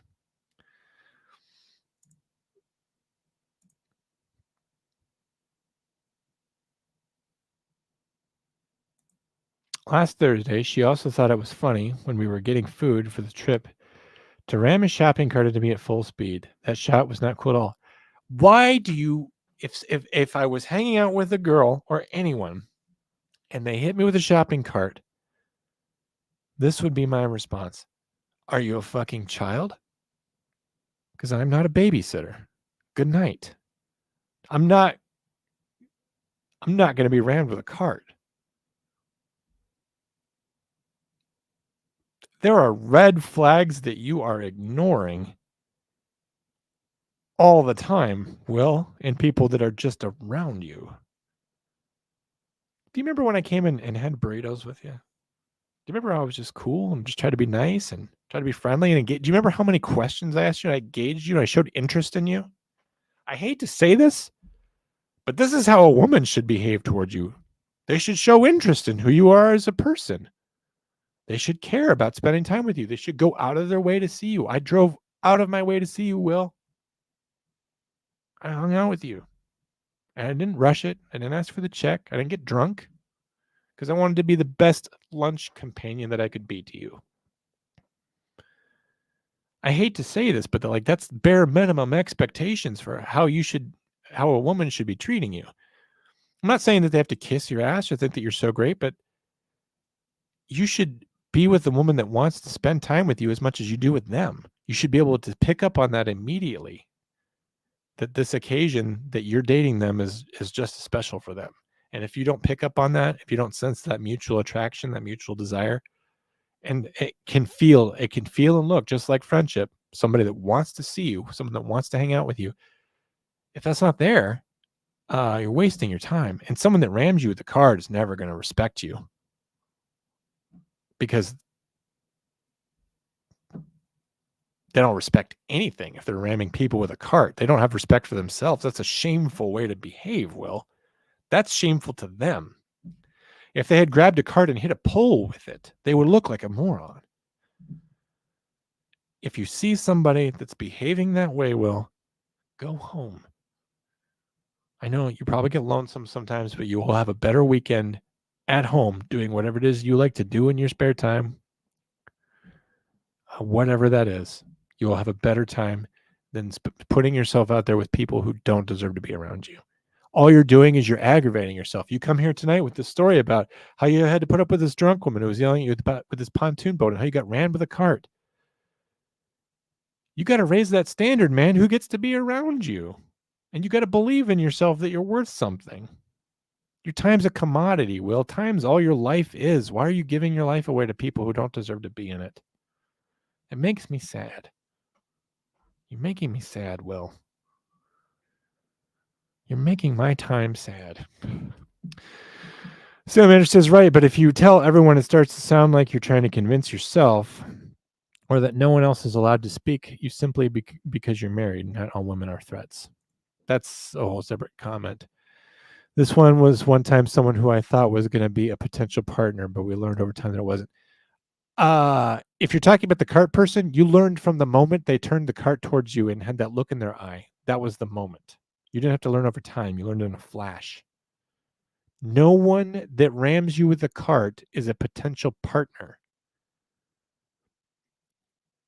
I understand like playfulness and playing around and stuff, but you described this person as ramming at full speed. If you're walking alongside her and she like playfully like turns it over into you and she does it one time and laughs with you and you're not hurt or embarrassed, that's just playfulness. But the idea that you're spending any amount of time in a social situation with someone that would hit you with a cart is insane to me. I would not tolerate that. It's not rude to just leave that situation. They have been rude first. If they're going to be like, oh, look at the baby, look at the butthole, whatever, you just be like, you guys need to grow up. Goodbye. It's as simple as that. You can be the bigger person and explain yourself, and you don't have to put up with that stuff. Friends don't do that shit, Will. They do not. I would never ram you with a cart. It's all right that you needed to vent. It's okay. This is a safe place. The internet's a safe place for you to vent your feelings in front of everyone. Yes. Character matters, especially with friends. Definitely have people of high character around you. You become the people you associate with. Silamander's right. If you think that their bad habits and their poor behavior won't rub off on you, not only that, but even if you don't act like them, you become guilty by association, Will. These people who will ram people with carts, God knows what else they're doing. They're yelling and screaming and doing this pontoon boat stuff. If you're seen as someone that hangs out with them, people are going to identify you with that group. Do you want to be identified with that group? Do you want people to think of you as the same way they think of that person? I guarantee you this person who rammed you with the cart and was behaving that way carries themselves in a certain way, and they have a certain reputation amongst people who know them, associates of theirs. Do you want to throw in with them? I wouldn't. After the weekend, I decided I am not going to really drink anymore. I hope that's a serious decision, Will, because drinking can be fun if you're doing it in small amounts. If it leads to situations with yelling and screaming, it's really not cool. Also, it's bad for your goals for your physique. And alcohol is expensive. I'm not saying that you have to like blow off alcohol, but alcohol is not that important. Yeah, except that if you don't drink at that age, you don't even exist, it seems. I didn't drink at that age. I didn't have a beer until I was 30. Maybe I'm not exactly a paragon of, being a social person, but it's okay to be yourself. You don't have to change who you are or do things to fit in. I feel like that's obvious, but maybe we should still say it if Will is like tolerating this kind of level of behavior so that he can be accepted by others. You just need to find people who are like you, Will. You'll be accepted by them right away in the same way that you would accept them. Yeah. The only bad thing about me having lunch with Will is that I did live stream some of it just to prove that he won a game show and that I followed through. But I did turn off the phone, and then I just had lunch with him and Tyler after that. And it was just fun.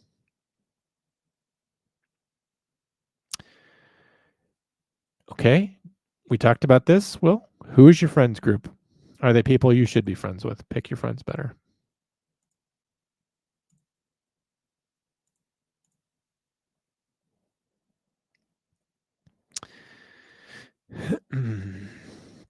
We only need to know once. After that, the response comes off as you don't want anyone else to communicate with you. That's all. I'm glad you love your wife. Oh, so they're still kind of going back and forth. She sounds crazy. So the segs will probably be awesome. If he's getting rammed with a cart, Lauren, I don't think he's going to get to that point. A woman who rams a man with a cart doesn't... I don't think she respects him enough to have sex with him. Unless she's like really, really immature or really weird. I don't know.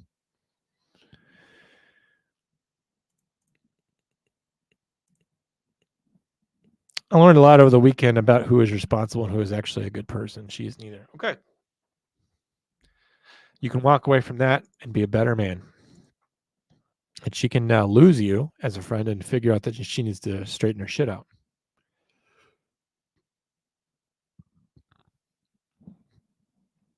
What do I have to gain by holding back the truth from Will? He needs to know that he deserves better in life, and it starts with him being better to himself.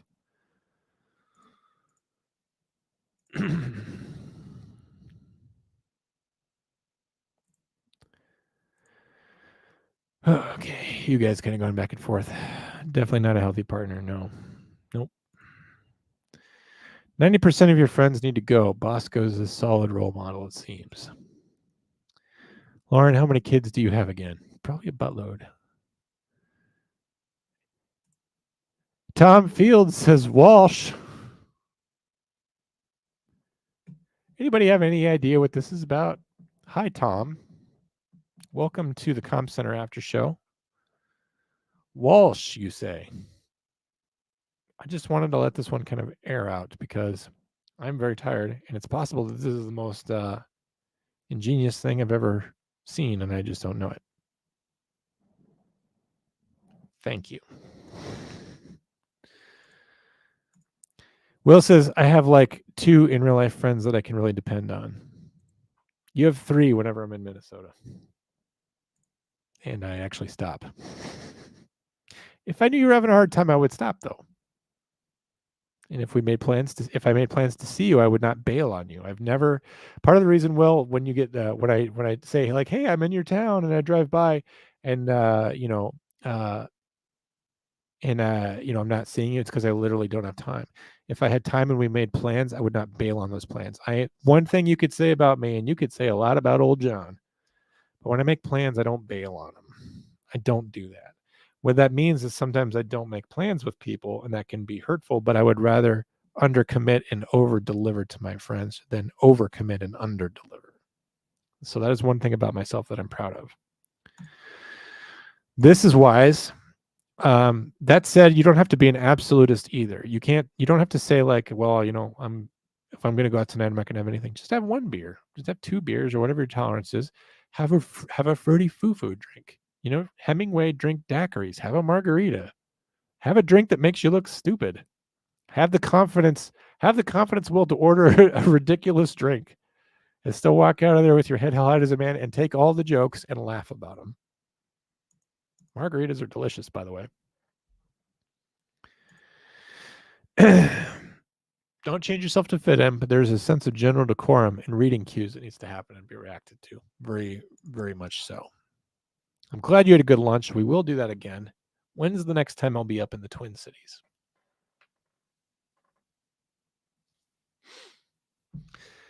Not planning on anything immediate, but maybe I should.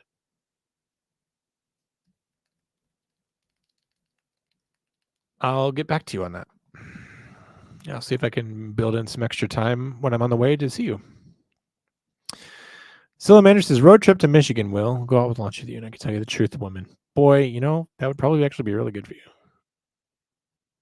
Will, maybe when someone's being nice to you, maybe just don't react that way either. Don't say like, oh, it's too damned far away to take you up on the nice thing you've offered. Just say, haha, okay, or like, that would be fun. You don't have to insult Salamander by saying she lives in the wrong part of Michigan.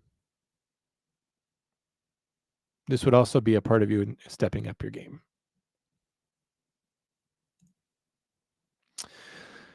Marines Blood says, I'm going to lurk for a bit. My brain is so tired keeping with reading and listening to John. Go to sleep anytime, man. I'm about to go to sleep. Salamander says, I've not met a lot of people. That doesn't mean that they can't affect you.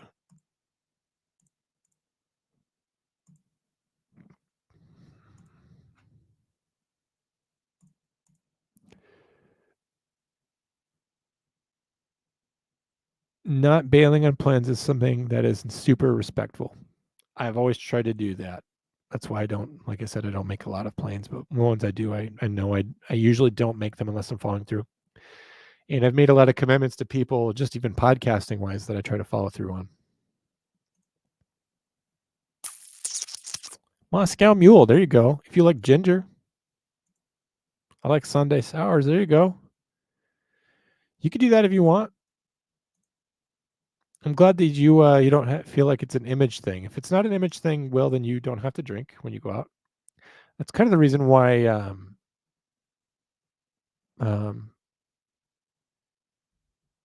coffee dates are so good. You can't give people crap. Well, Will, do you want to be snarky or do you want to be smooth? It is possible that you can be more smooth and less smarky. Have you ever considered changing that up? Have you ever considered that maybe you can't achieve something you've never had without changing? Maybe you need to do something different in order to get different results. And you are getting older, and maybe you don't have to give people crap. Maybe you don't have to say LOL okay. You are not an ass. I'm just saying, maybe think a little bit more. The internet affords you an opportunity to think when you're talking to a woman.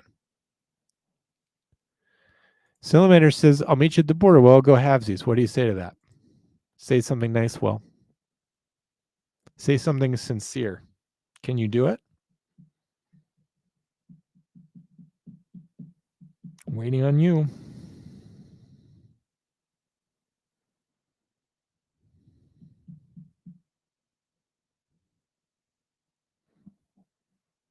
A for effort, C for execution. You come off as a little disingenuous, saying sure sounds great. But you did a good job. That was a nice first try. Salamander, what do you think?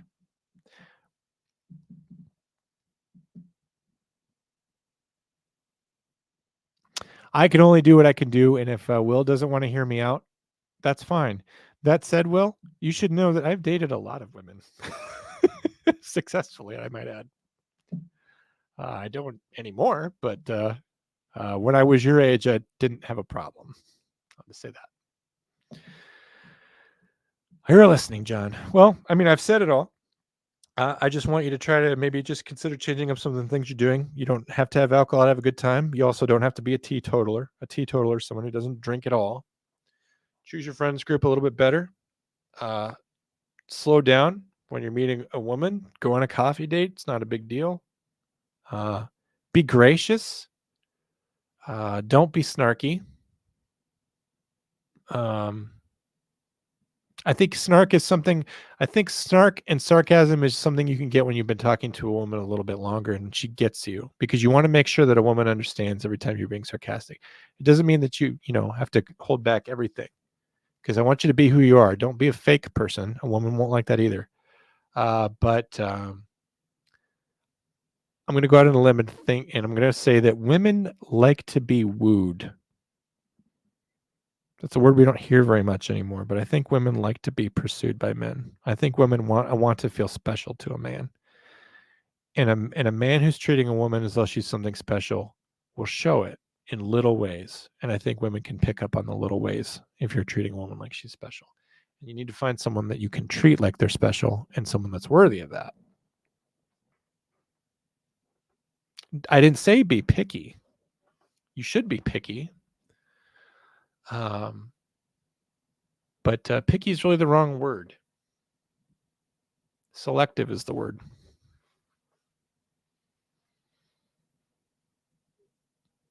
I know that you dated someone successfully and they moved away for a job. I know that that hurt you.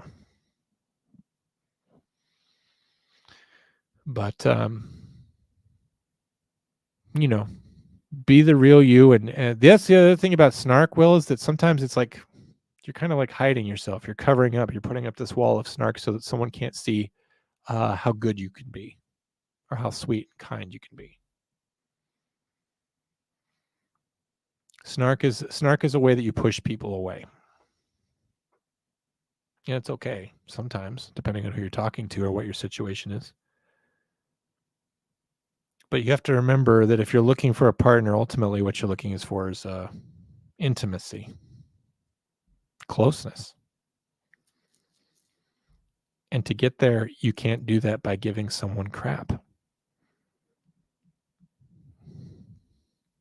You can do that after you already know them if you want to tease them a little bit, and teasing works for them. I will tell you that I think a lot of women don't like teasing. But you said you were just giving Salamander crap. It was an easy opening, though, to just be gracious to somebody. Sometimes it's not even giving crap. Sometimes it's just showing that you have a high functioning level of politeness. And you know what, Will? If you're looking to stand out, no pun intended, if you're a polite guy, someone that's not too snarky, that can limit that stuff and show that you're a genuine sweet guy that's pursuing a woman with your full heart, a woman will see that. And it's your date will end and you'll get a little text that says, "When can I see you again, Will?"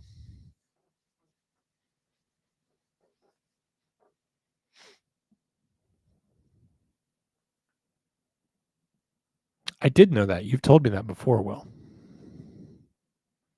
I also know that your mom was very hard on you when you were living at home temporarily, and that they were rough with you about the vaccine. I know that your father's passed away. Will, you've told me a lot of things. I think I know you better than you think that I know you. Give me a little credit. You have mentioned that to me before.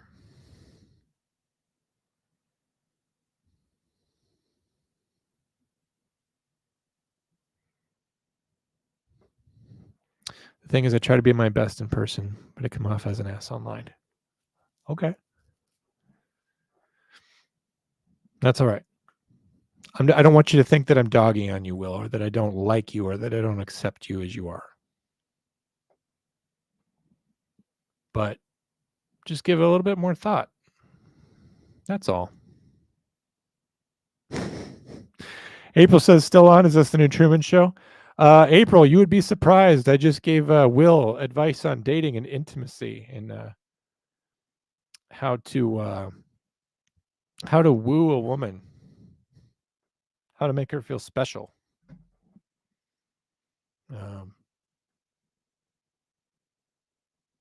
How to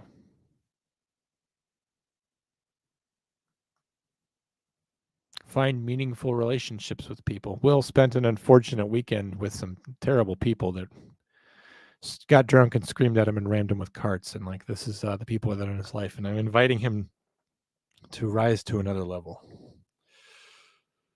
Are you the expert that should be consulted? I don't know. I don't know. Who knows? Who knows if I should be? I wouldn't consider myself an expert, obviously.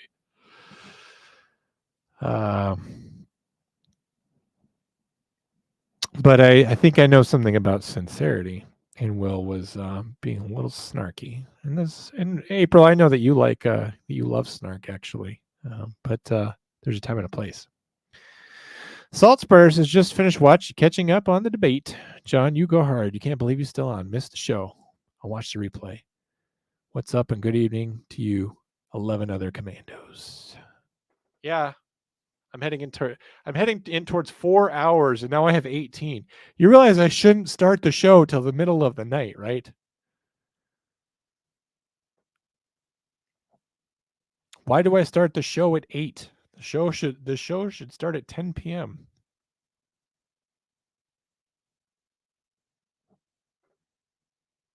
I feel bad. Everyone that missed the first 3 hours of the show missed the whole show. There was a whole part there where I'm like, well, I don't know what to do now. And then I started calling Andrea and talking to a United States Department of Agricultural butter inspector, talking to Will about his love life, David, and a bunch of people dropped money on me for some reason. I don't even deserve this, but it's really awesome. Thank you. Appreciate that. I know there was 3 when I started the show, and now there's 17 here. And I've got an incoming call. Oh, hello. Hello. How are you? I'm fine. For some reason, I picked up this middle of the night shift, so I'm on my way there. But you're still on 4 hours later. I figured I would call. Well, that's very kind of you. How are the roads? How's your life? What's up with you? Roads are good. Life is good. I hung out with my children all day, and that's always a good day. And now I'm going to go hang out with other people's children that they didn't parent very well. No. Do you have any dating advice for Will on how he can win the heart of a wonderful woman? I feel like the more times you've been married, like, probably don't have good advice. That seems counterintuitive because it's like, oh, I've been married twice. Like, I should know, like, how to get a man or how to whatever. You know what I mean? But I don't know. You know what I'm talking about? Like, I don't feel like the subject matter expert. Yeah, but don't we learn more from our mistakes than we do from our successes? True. I guess don't just settle. That's my biggest piece of advice is work on yourself first. And that just seems very trite.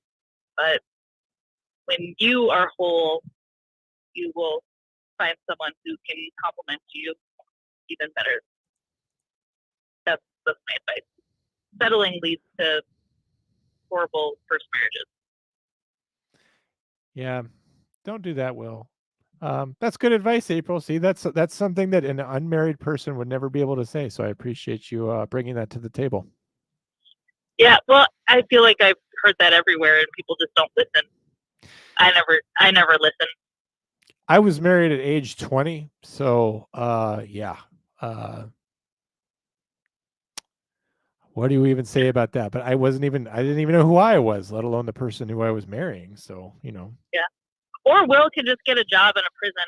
I mean, people have relationships there all the time. Yes, I don't know what to say about that now. So there's different kinds of relationships. I mean, are we looking for just anything, or are we looking for stuff? I'm trying to tell him how to find. I'm trying to tell him how to find a soulmate. I don't think he needs help from me to find. A whole mate or something. I don't know. Oh my gosh! I shouldn't have said that. Did you just say? I shouldn't have just said that. Did you just say what? Will you let me? No, I didn't. Will you let me admonish you, please? Jesus, can't believe you just said that. That was awful. Okay, but it's like midnight. I don't know. Nothing good happens after midnight. That's true. It's slightly after midnight. So what else is on your mind? What's going on? Nothing at all. I'm working at a different facility tonight, so I'm a little nervous about that. I haven't been there in a few years, but yeah, we'll see. Is somebody going to like turn themselves inside out or disembowel themselves or? That would be the second time that's happened. Yeah, hanging Yeah. themselves. Yeah. Actually, I would say the disemboweling thing, that would not even be the second time, because we've had somebody who had a ostomy who disemboweled themselves through the ostomy, and then the other guy, cut himself from sternum to pubis with a piece of plexiglass and disemboweled himself. So this would be the third time in the time that I've worked there if that were to happen tonight. That's why I proffer this, is because it's not outlandish.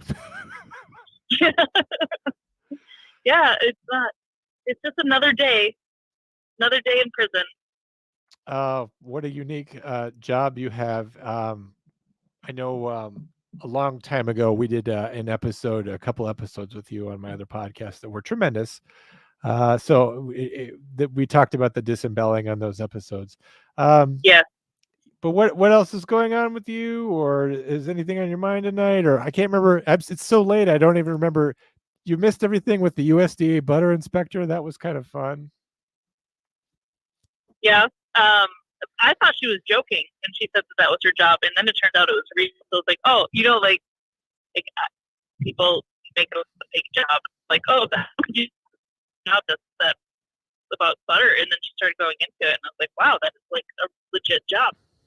So that was an interesting fact that I learned on John's after show. Yes, I should put my name in it, shouldn't I? Since it's the Cobb Center with Drew Breezy, I should definitely make it. It's the John's After Show with John is what I should call it. I feel like if we can fit John in the title like third time, that would be better than just John's After Show with John. You're always calling me Jonathan Podcaster, so that's what I should do. John's After Show podcast with Jonathan Podcaster. I love that. Please do that. I'll call it that next week. Let me. I don't have a pen handy. I will not remember this unless I write this down. So I'm going to immediately write this down. Jonathan's podcast with Jonathan Podcast. That's perfect. Everybody put a 1 in the chat. So that should be the name of the show. Put a 1 in the chats. Thank you. She even knows the format of the show. Put a 1 in the chats if you want me to change the name of the show to just having my name in it a whole bunch. Being very conceited. Might as well. Are you having a good summer? Yes, I am only slightly pasty white now. I am slightly tan.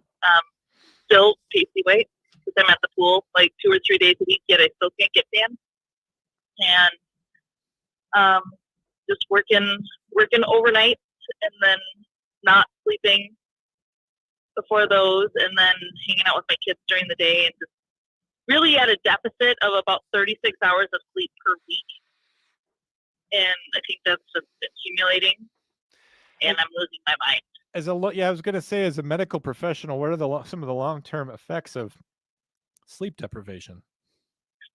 Probably dementia. I mean, I was probably going to get that anyway, so might as well just make the night shift differential. You're going to get dementia for differential, huh? That's totally worth it to you? I mean, I was going to get it anyways, so I might as well just get it like more quickly and intensely for that extra $6.50 an hour. It doesn't sound bad. You sound like you're going to be somebody who's fun with dementia, though. So maybe embrace the journey. Yeah, and also like I won't know what's going on, and so that's just peak existence right there. Is just total oblivion. Like it's like time phlebotomy, isn't it? Yes. Oh, I like that so much. Hurry up, time phlebotomy. That's the bad thing about time phlebotomy, is that it takes so damn long. Yeah, and it like hurts everybody around you, and it's really tragic. But fun for the person it's happening to, I guess. It hurts everyone around you. It's very tragic, but it's fun for the person going demented. I mean, there's a point in the beginning where it's like scary for them, but I'm assuming that later on, it must be fun just to live. I don't know. Live demented. What's the sad thing is that you can't have the awareness that you're not aware, because I have fantasies of being demented, but somehow being aware of it. Like I know that it doesn't matter, like, if I steal a car, because I know, like, well, I'm demented. It doesn't matter. But if I know that, then I'm not demented, right? Yeah. Well, there is that early stage where you like are confused and scared, and you know that you're losing it. That Is it maybe I'm in that spot right now, and that's why life's not fun. maybe? Probably. Now, is sundowning a thing? Is this something where I can like legitimately live like the Incredible Hulk, where I have two lives, a normal life where I'm a scientist, and then whenever I get angry or in my case tired, I turn into the Incredible Hulk, but instead of a green monster, I'm just someone that doesn't know he's stealing a car. Is it possible that I could possibly live on a clock like that? Yes. When I worked in the nursing home, we'd have nice, sweet old ladies that be awake all day, and then they'd be awake all night, but they were a different old lady who was not as sweet, and they would like be able to get away with assault because like, oh, they have dementia, they don't know what they're doing. Like I've been swung at and scratched and pinched, but that's okay. They don't know what they're doing. I have no desire to assault you, but I do really want to be an old woman that has dementia for sure. And also the perk of the old woman who sundowns and has dementia is in the middle of the night. We just give them ice cream because it keeps them busy and they like that. So are you kidding me? I get free ice cream if I'm demented? Yeah. If the nurses need to keep you busy, you get ice cream. Well, I'm doing if staying up in sleep deprivation is the path to free ice cream, tell me right now why the hell I should go to sleep. I think you're already on your way. I mean, haven't you been awake since like probably 6 o'clock this morning? It was 5:55. Yes, it was very early. Yeah. I want my free ice cream and I want it now. You are sundowning and you deserve ice cream. Yes, you're making an excellent case for this. I wish I could speed it up. The case for dementia as a way of life, particularly by way of sundowning. It sounds fantastic. I mean, you could even become president. Wow, if you wanted to. Some political commentary. I don't normally get that from you. That's very good. I mean, so it just seems like dementia is just gold. He does get a lot of ice cream. Free ice cream, president. You could be the president. You could have free ice cream. Fate of the free world, and you could steal a car after 5, and it's not a big deal. Yeah. After 5. I'm trying to figure out what the downside would be. I mean, the tragedy with your family, that's the downside. But you're not aware, so it doesn't matter. Yeah, you can't see the pain you're causing. You already saw that I was willing to write off my sister rather than cause her pain. If I write her off, I just let her know, like, hey, just I'm headed towards a really painful dementia that will be bad for you, but really fun for me. So I just wanted to say goodbye to you. Times lobotomy. Really make it literary there. Times lobotomy and free ice cream. That I'm really going to embrace these things. Maybe she'll understand. And a chair in the Oval Office. Yes. Yes. I think that's the only way I could ever possibly get in on my various platforms is that I would have to be. All right. Business idea. Are you going to invest with me in this? We will open an assisted living because the government pays a lot per body that is in an assisted living. I didn't know that makes sense. Well, I mean, I don't know. It depends. Like, it's the private pay that they get the most money from, and then there's also the government, but they don't pay as much. Whatever. Anyway, so each room, each suite will be designed to look like an Oval Office. Each room is an Oval Office, and we put somebody with dementia in each of those Oval Office suites, and we call it the presidential package, and we charge double. I think that would definitely appeal. Unlimited ice cream. I mean, I want to go in there and do that now. I think it just, even as a tourist experience, it would be great. But as an alternative assisted living, I think that's a niche market that we could definitely penetrate. Yeah. And we wouldn't have to scale it up really to make a lot of money. I think I think the novelty alone, and right. And just giving them a little cutout of a man's suit, and then they could just poke their head through and get their picture taken. I mean, I think that's a fantastic idea, and I'm not at all surprised that it was yours. And man, I cannot wait to embrace the gray darkness of time. So hopefully that will catch up with me soon. All right. Well, I'll let you get on with your show, but thanks for taking my commute call. Yeah. All right. Well, you all have a good night, and press 1 in the chat if you agree with presidential assisted living Yes. ideas. I hope some. Yeah. You know, that's the only bad thing is you said it in front of all these people. They're going to make chumps out of us and beat us to the punch. Damn it! I'll think of something else. Well, we can use this podcast as evidence that it was your idea. Oh, wonderful! Yes, then I can sue people and not have to do the work of the Actually, living. you're right. They should build it, and we should just sue them for infringement on our intellectual property. Guys, it's fine. Go out and do it. Well, damn it, I can't say No, that. please don't. Please don't do that. take my Don't steal idea. our idea. We're entrepreneurs. Please respect our rights. I don't know. There's no way to salvage it now. No.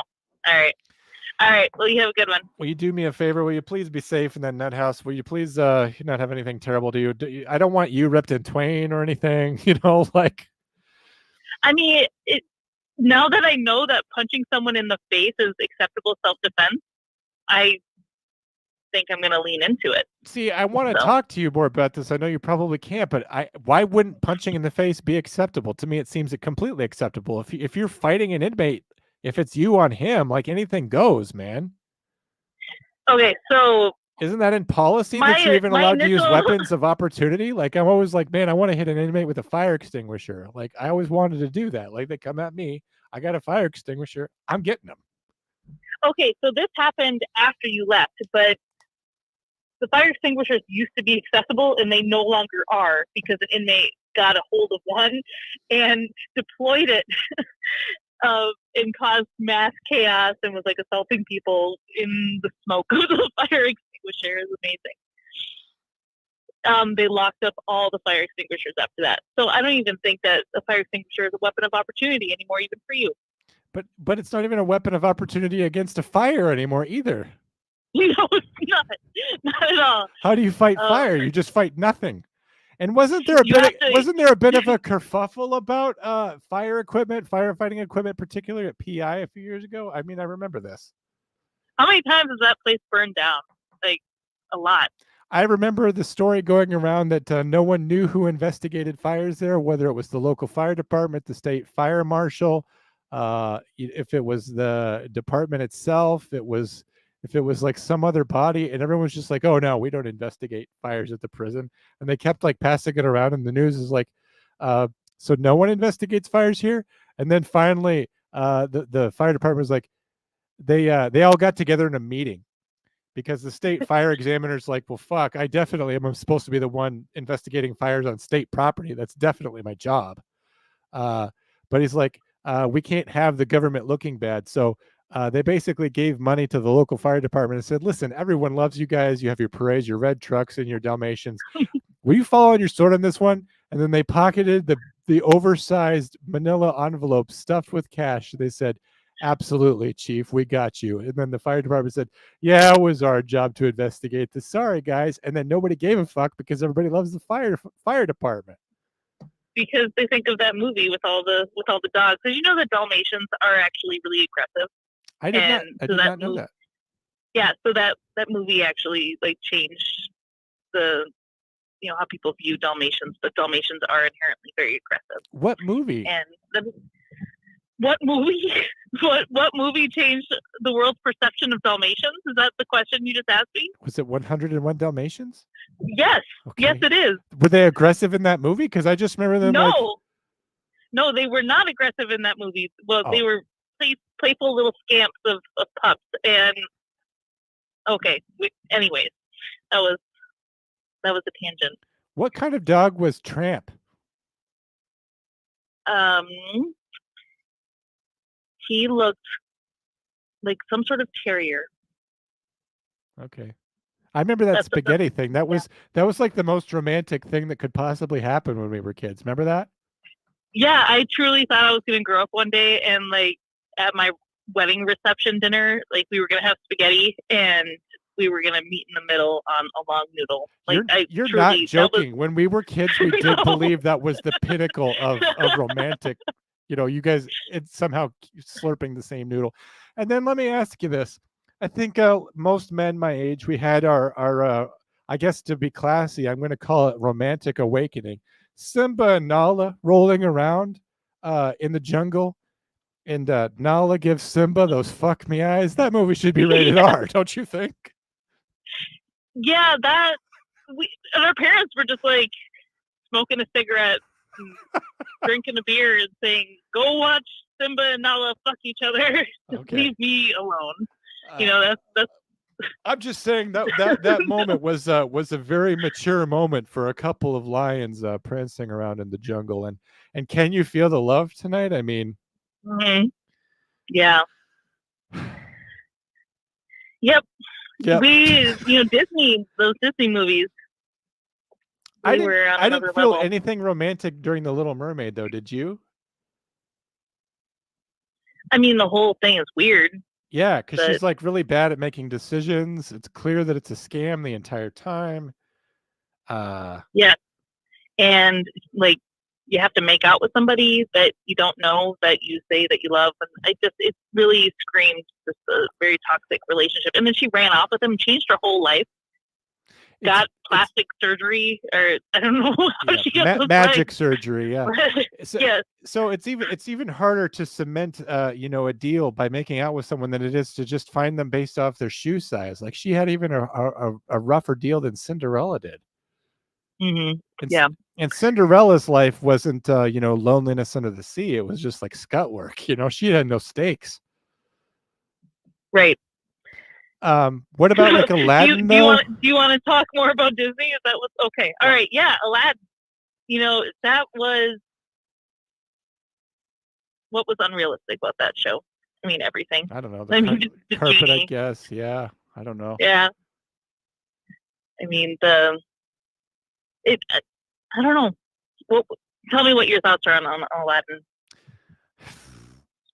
I think Jafar probably presaged the importance of consent, that we probably were lacking focus on in the 90s. I think I think in some ways he's he although he's a villain, he's probably a hero for that mentality that consent is important, that you can't just, right, steal a woman, Yeah. So maybe he really was the most wholesome character. Maybe, I don't know. Well, I think maybe he was important. I'm not sure what Aladdin brought to the table, like in terms of his lasting importance. I mean, it wasn't money, that's for sure. No. Did she I don't remember how it ended. Did he turn back into a pauper and she still loved him? Because there's no way that's realistic. Right, exactly. But that is how it happened. Yeah. I read in a book that men are the true aesthetics, that they appreciate a woman for her beauty and her grace and all these things, but women are attracted to prestige and power and other things like this. Would you say that's generally true? I think that is not true at all. So maybe Aladdin had a chance, huh? Yeah, he always did. That's nice. I'm literally at prison now. I was trying to get off the phone, but now here I am at prison. So I didn't now like I really do have to go. I didn't like his billowy pants. That's all I want to say on it. Those are back in style a little bit. Okay. Well, you be safe tonight. All right. Have a good night. Good night. That's right. I said billowy pants. We're over 4 hours, everyone.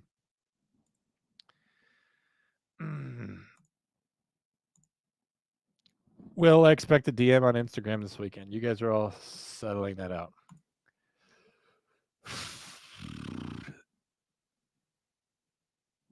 You do need to find someone to go on a date with you. This is well said.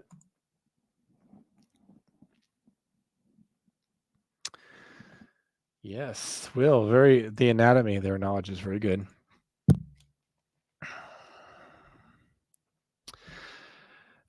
From when I came in, just you being sincere, grounded guy that I've seen all before, did you get a Cash App so I can send you the small contribution that I can? I didn't. And we actually talked about doing Cash App and things like that before.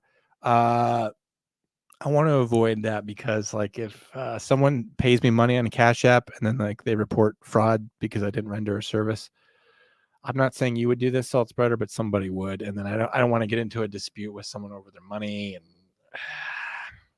and it's one more app for me to handle. So I appreciate you saying that I need to get Cash App so you can send me some money. Your love and attention's enough for me. It takes guts not to settle. That's very true. As a firefighter, we are taught that blood goes round and round, and air goes in and out. And if you either switch, it's a bad thing. Yes, that's very true. I might actually get a tan next weekend. My whole family's camping. Very nice.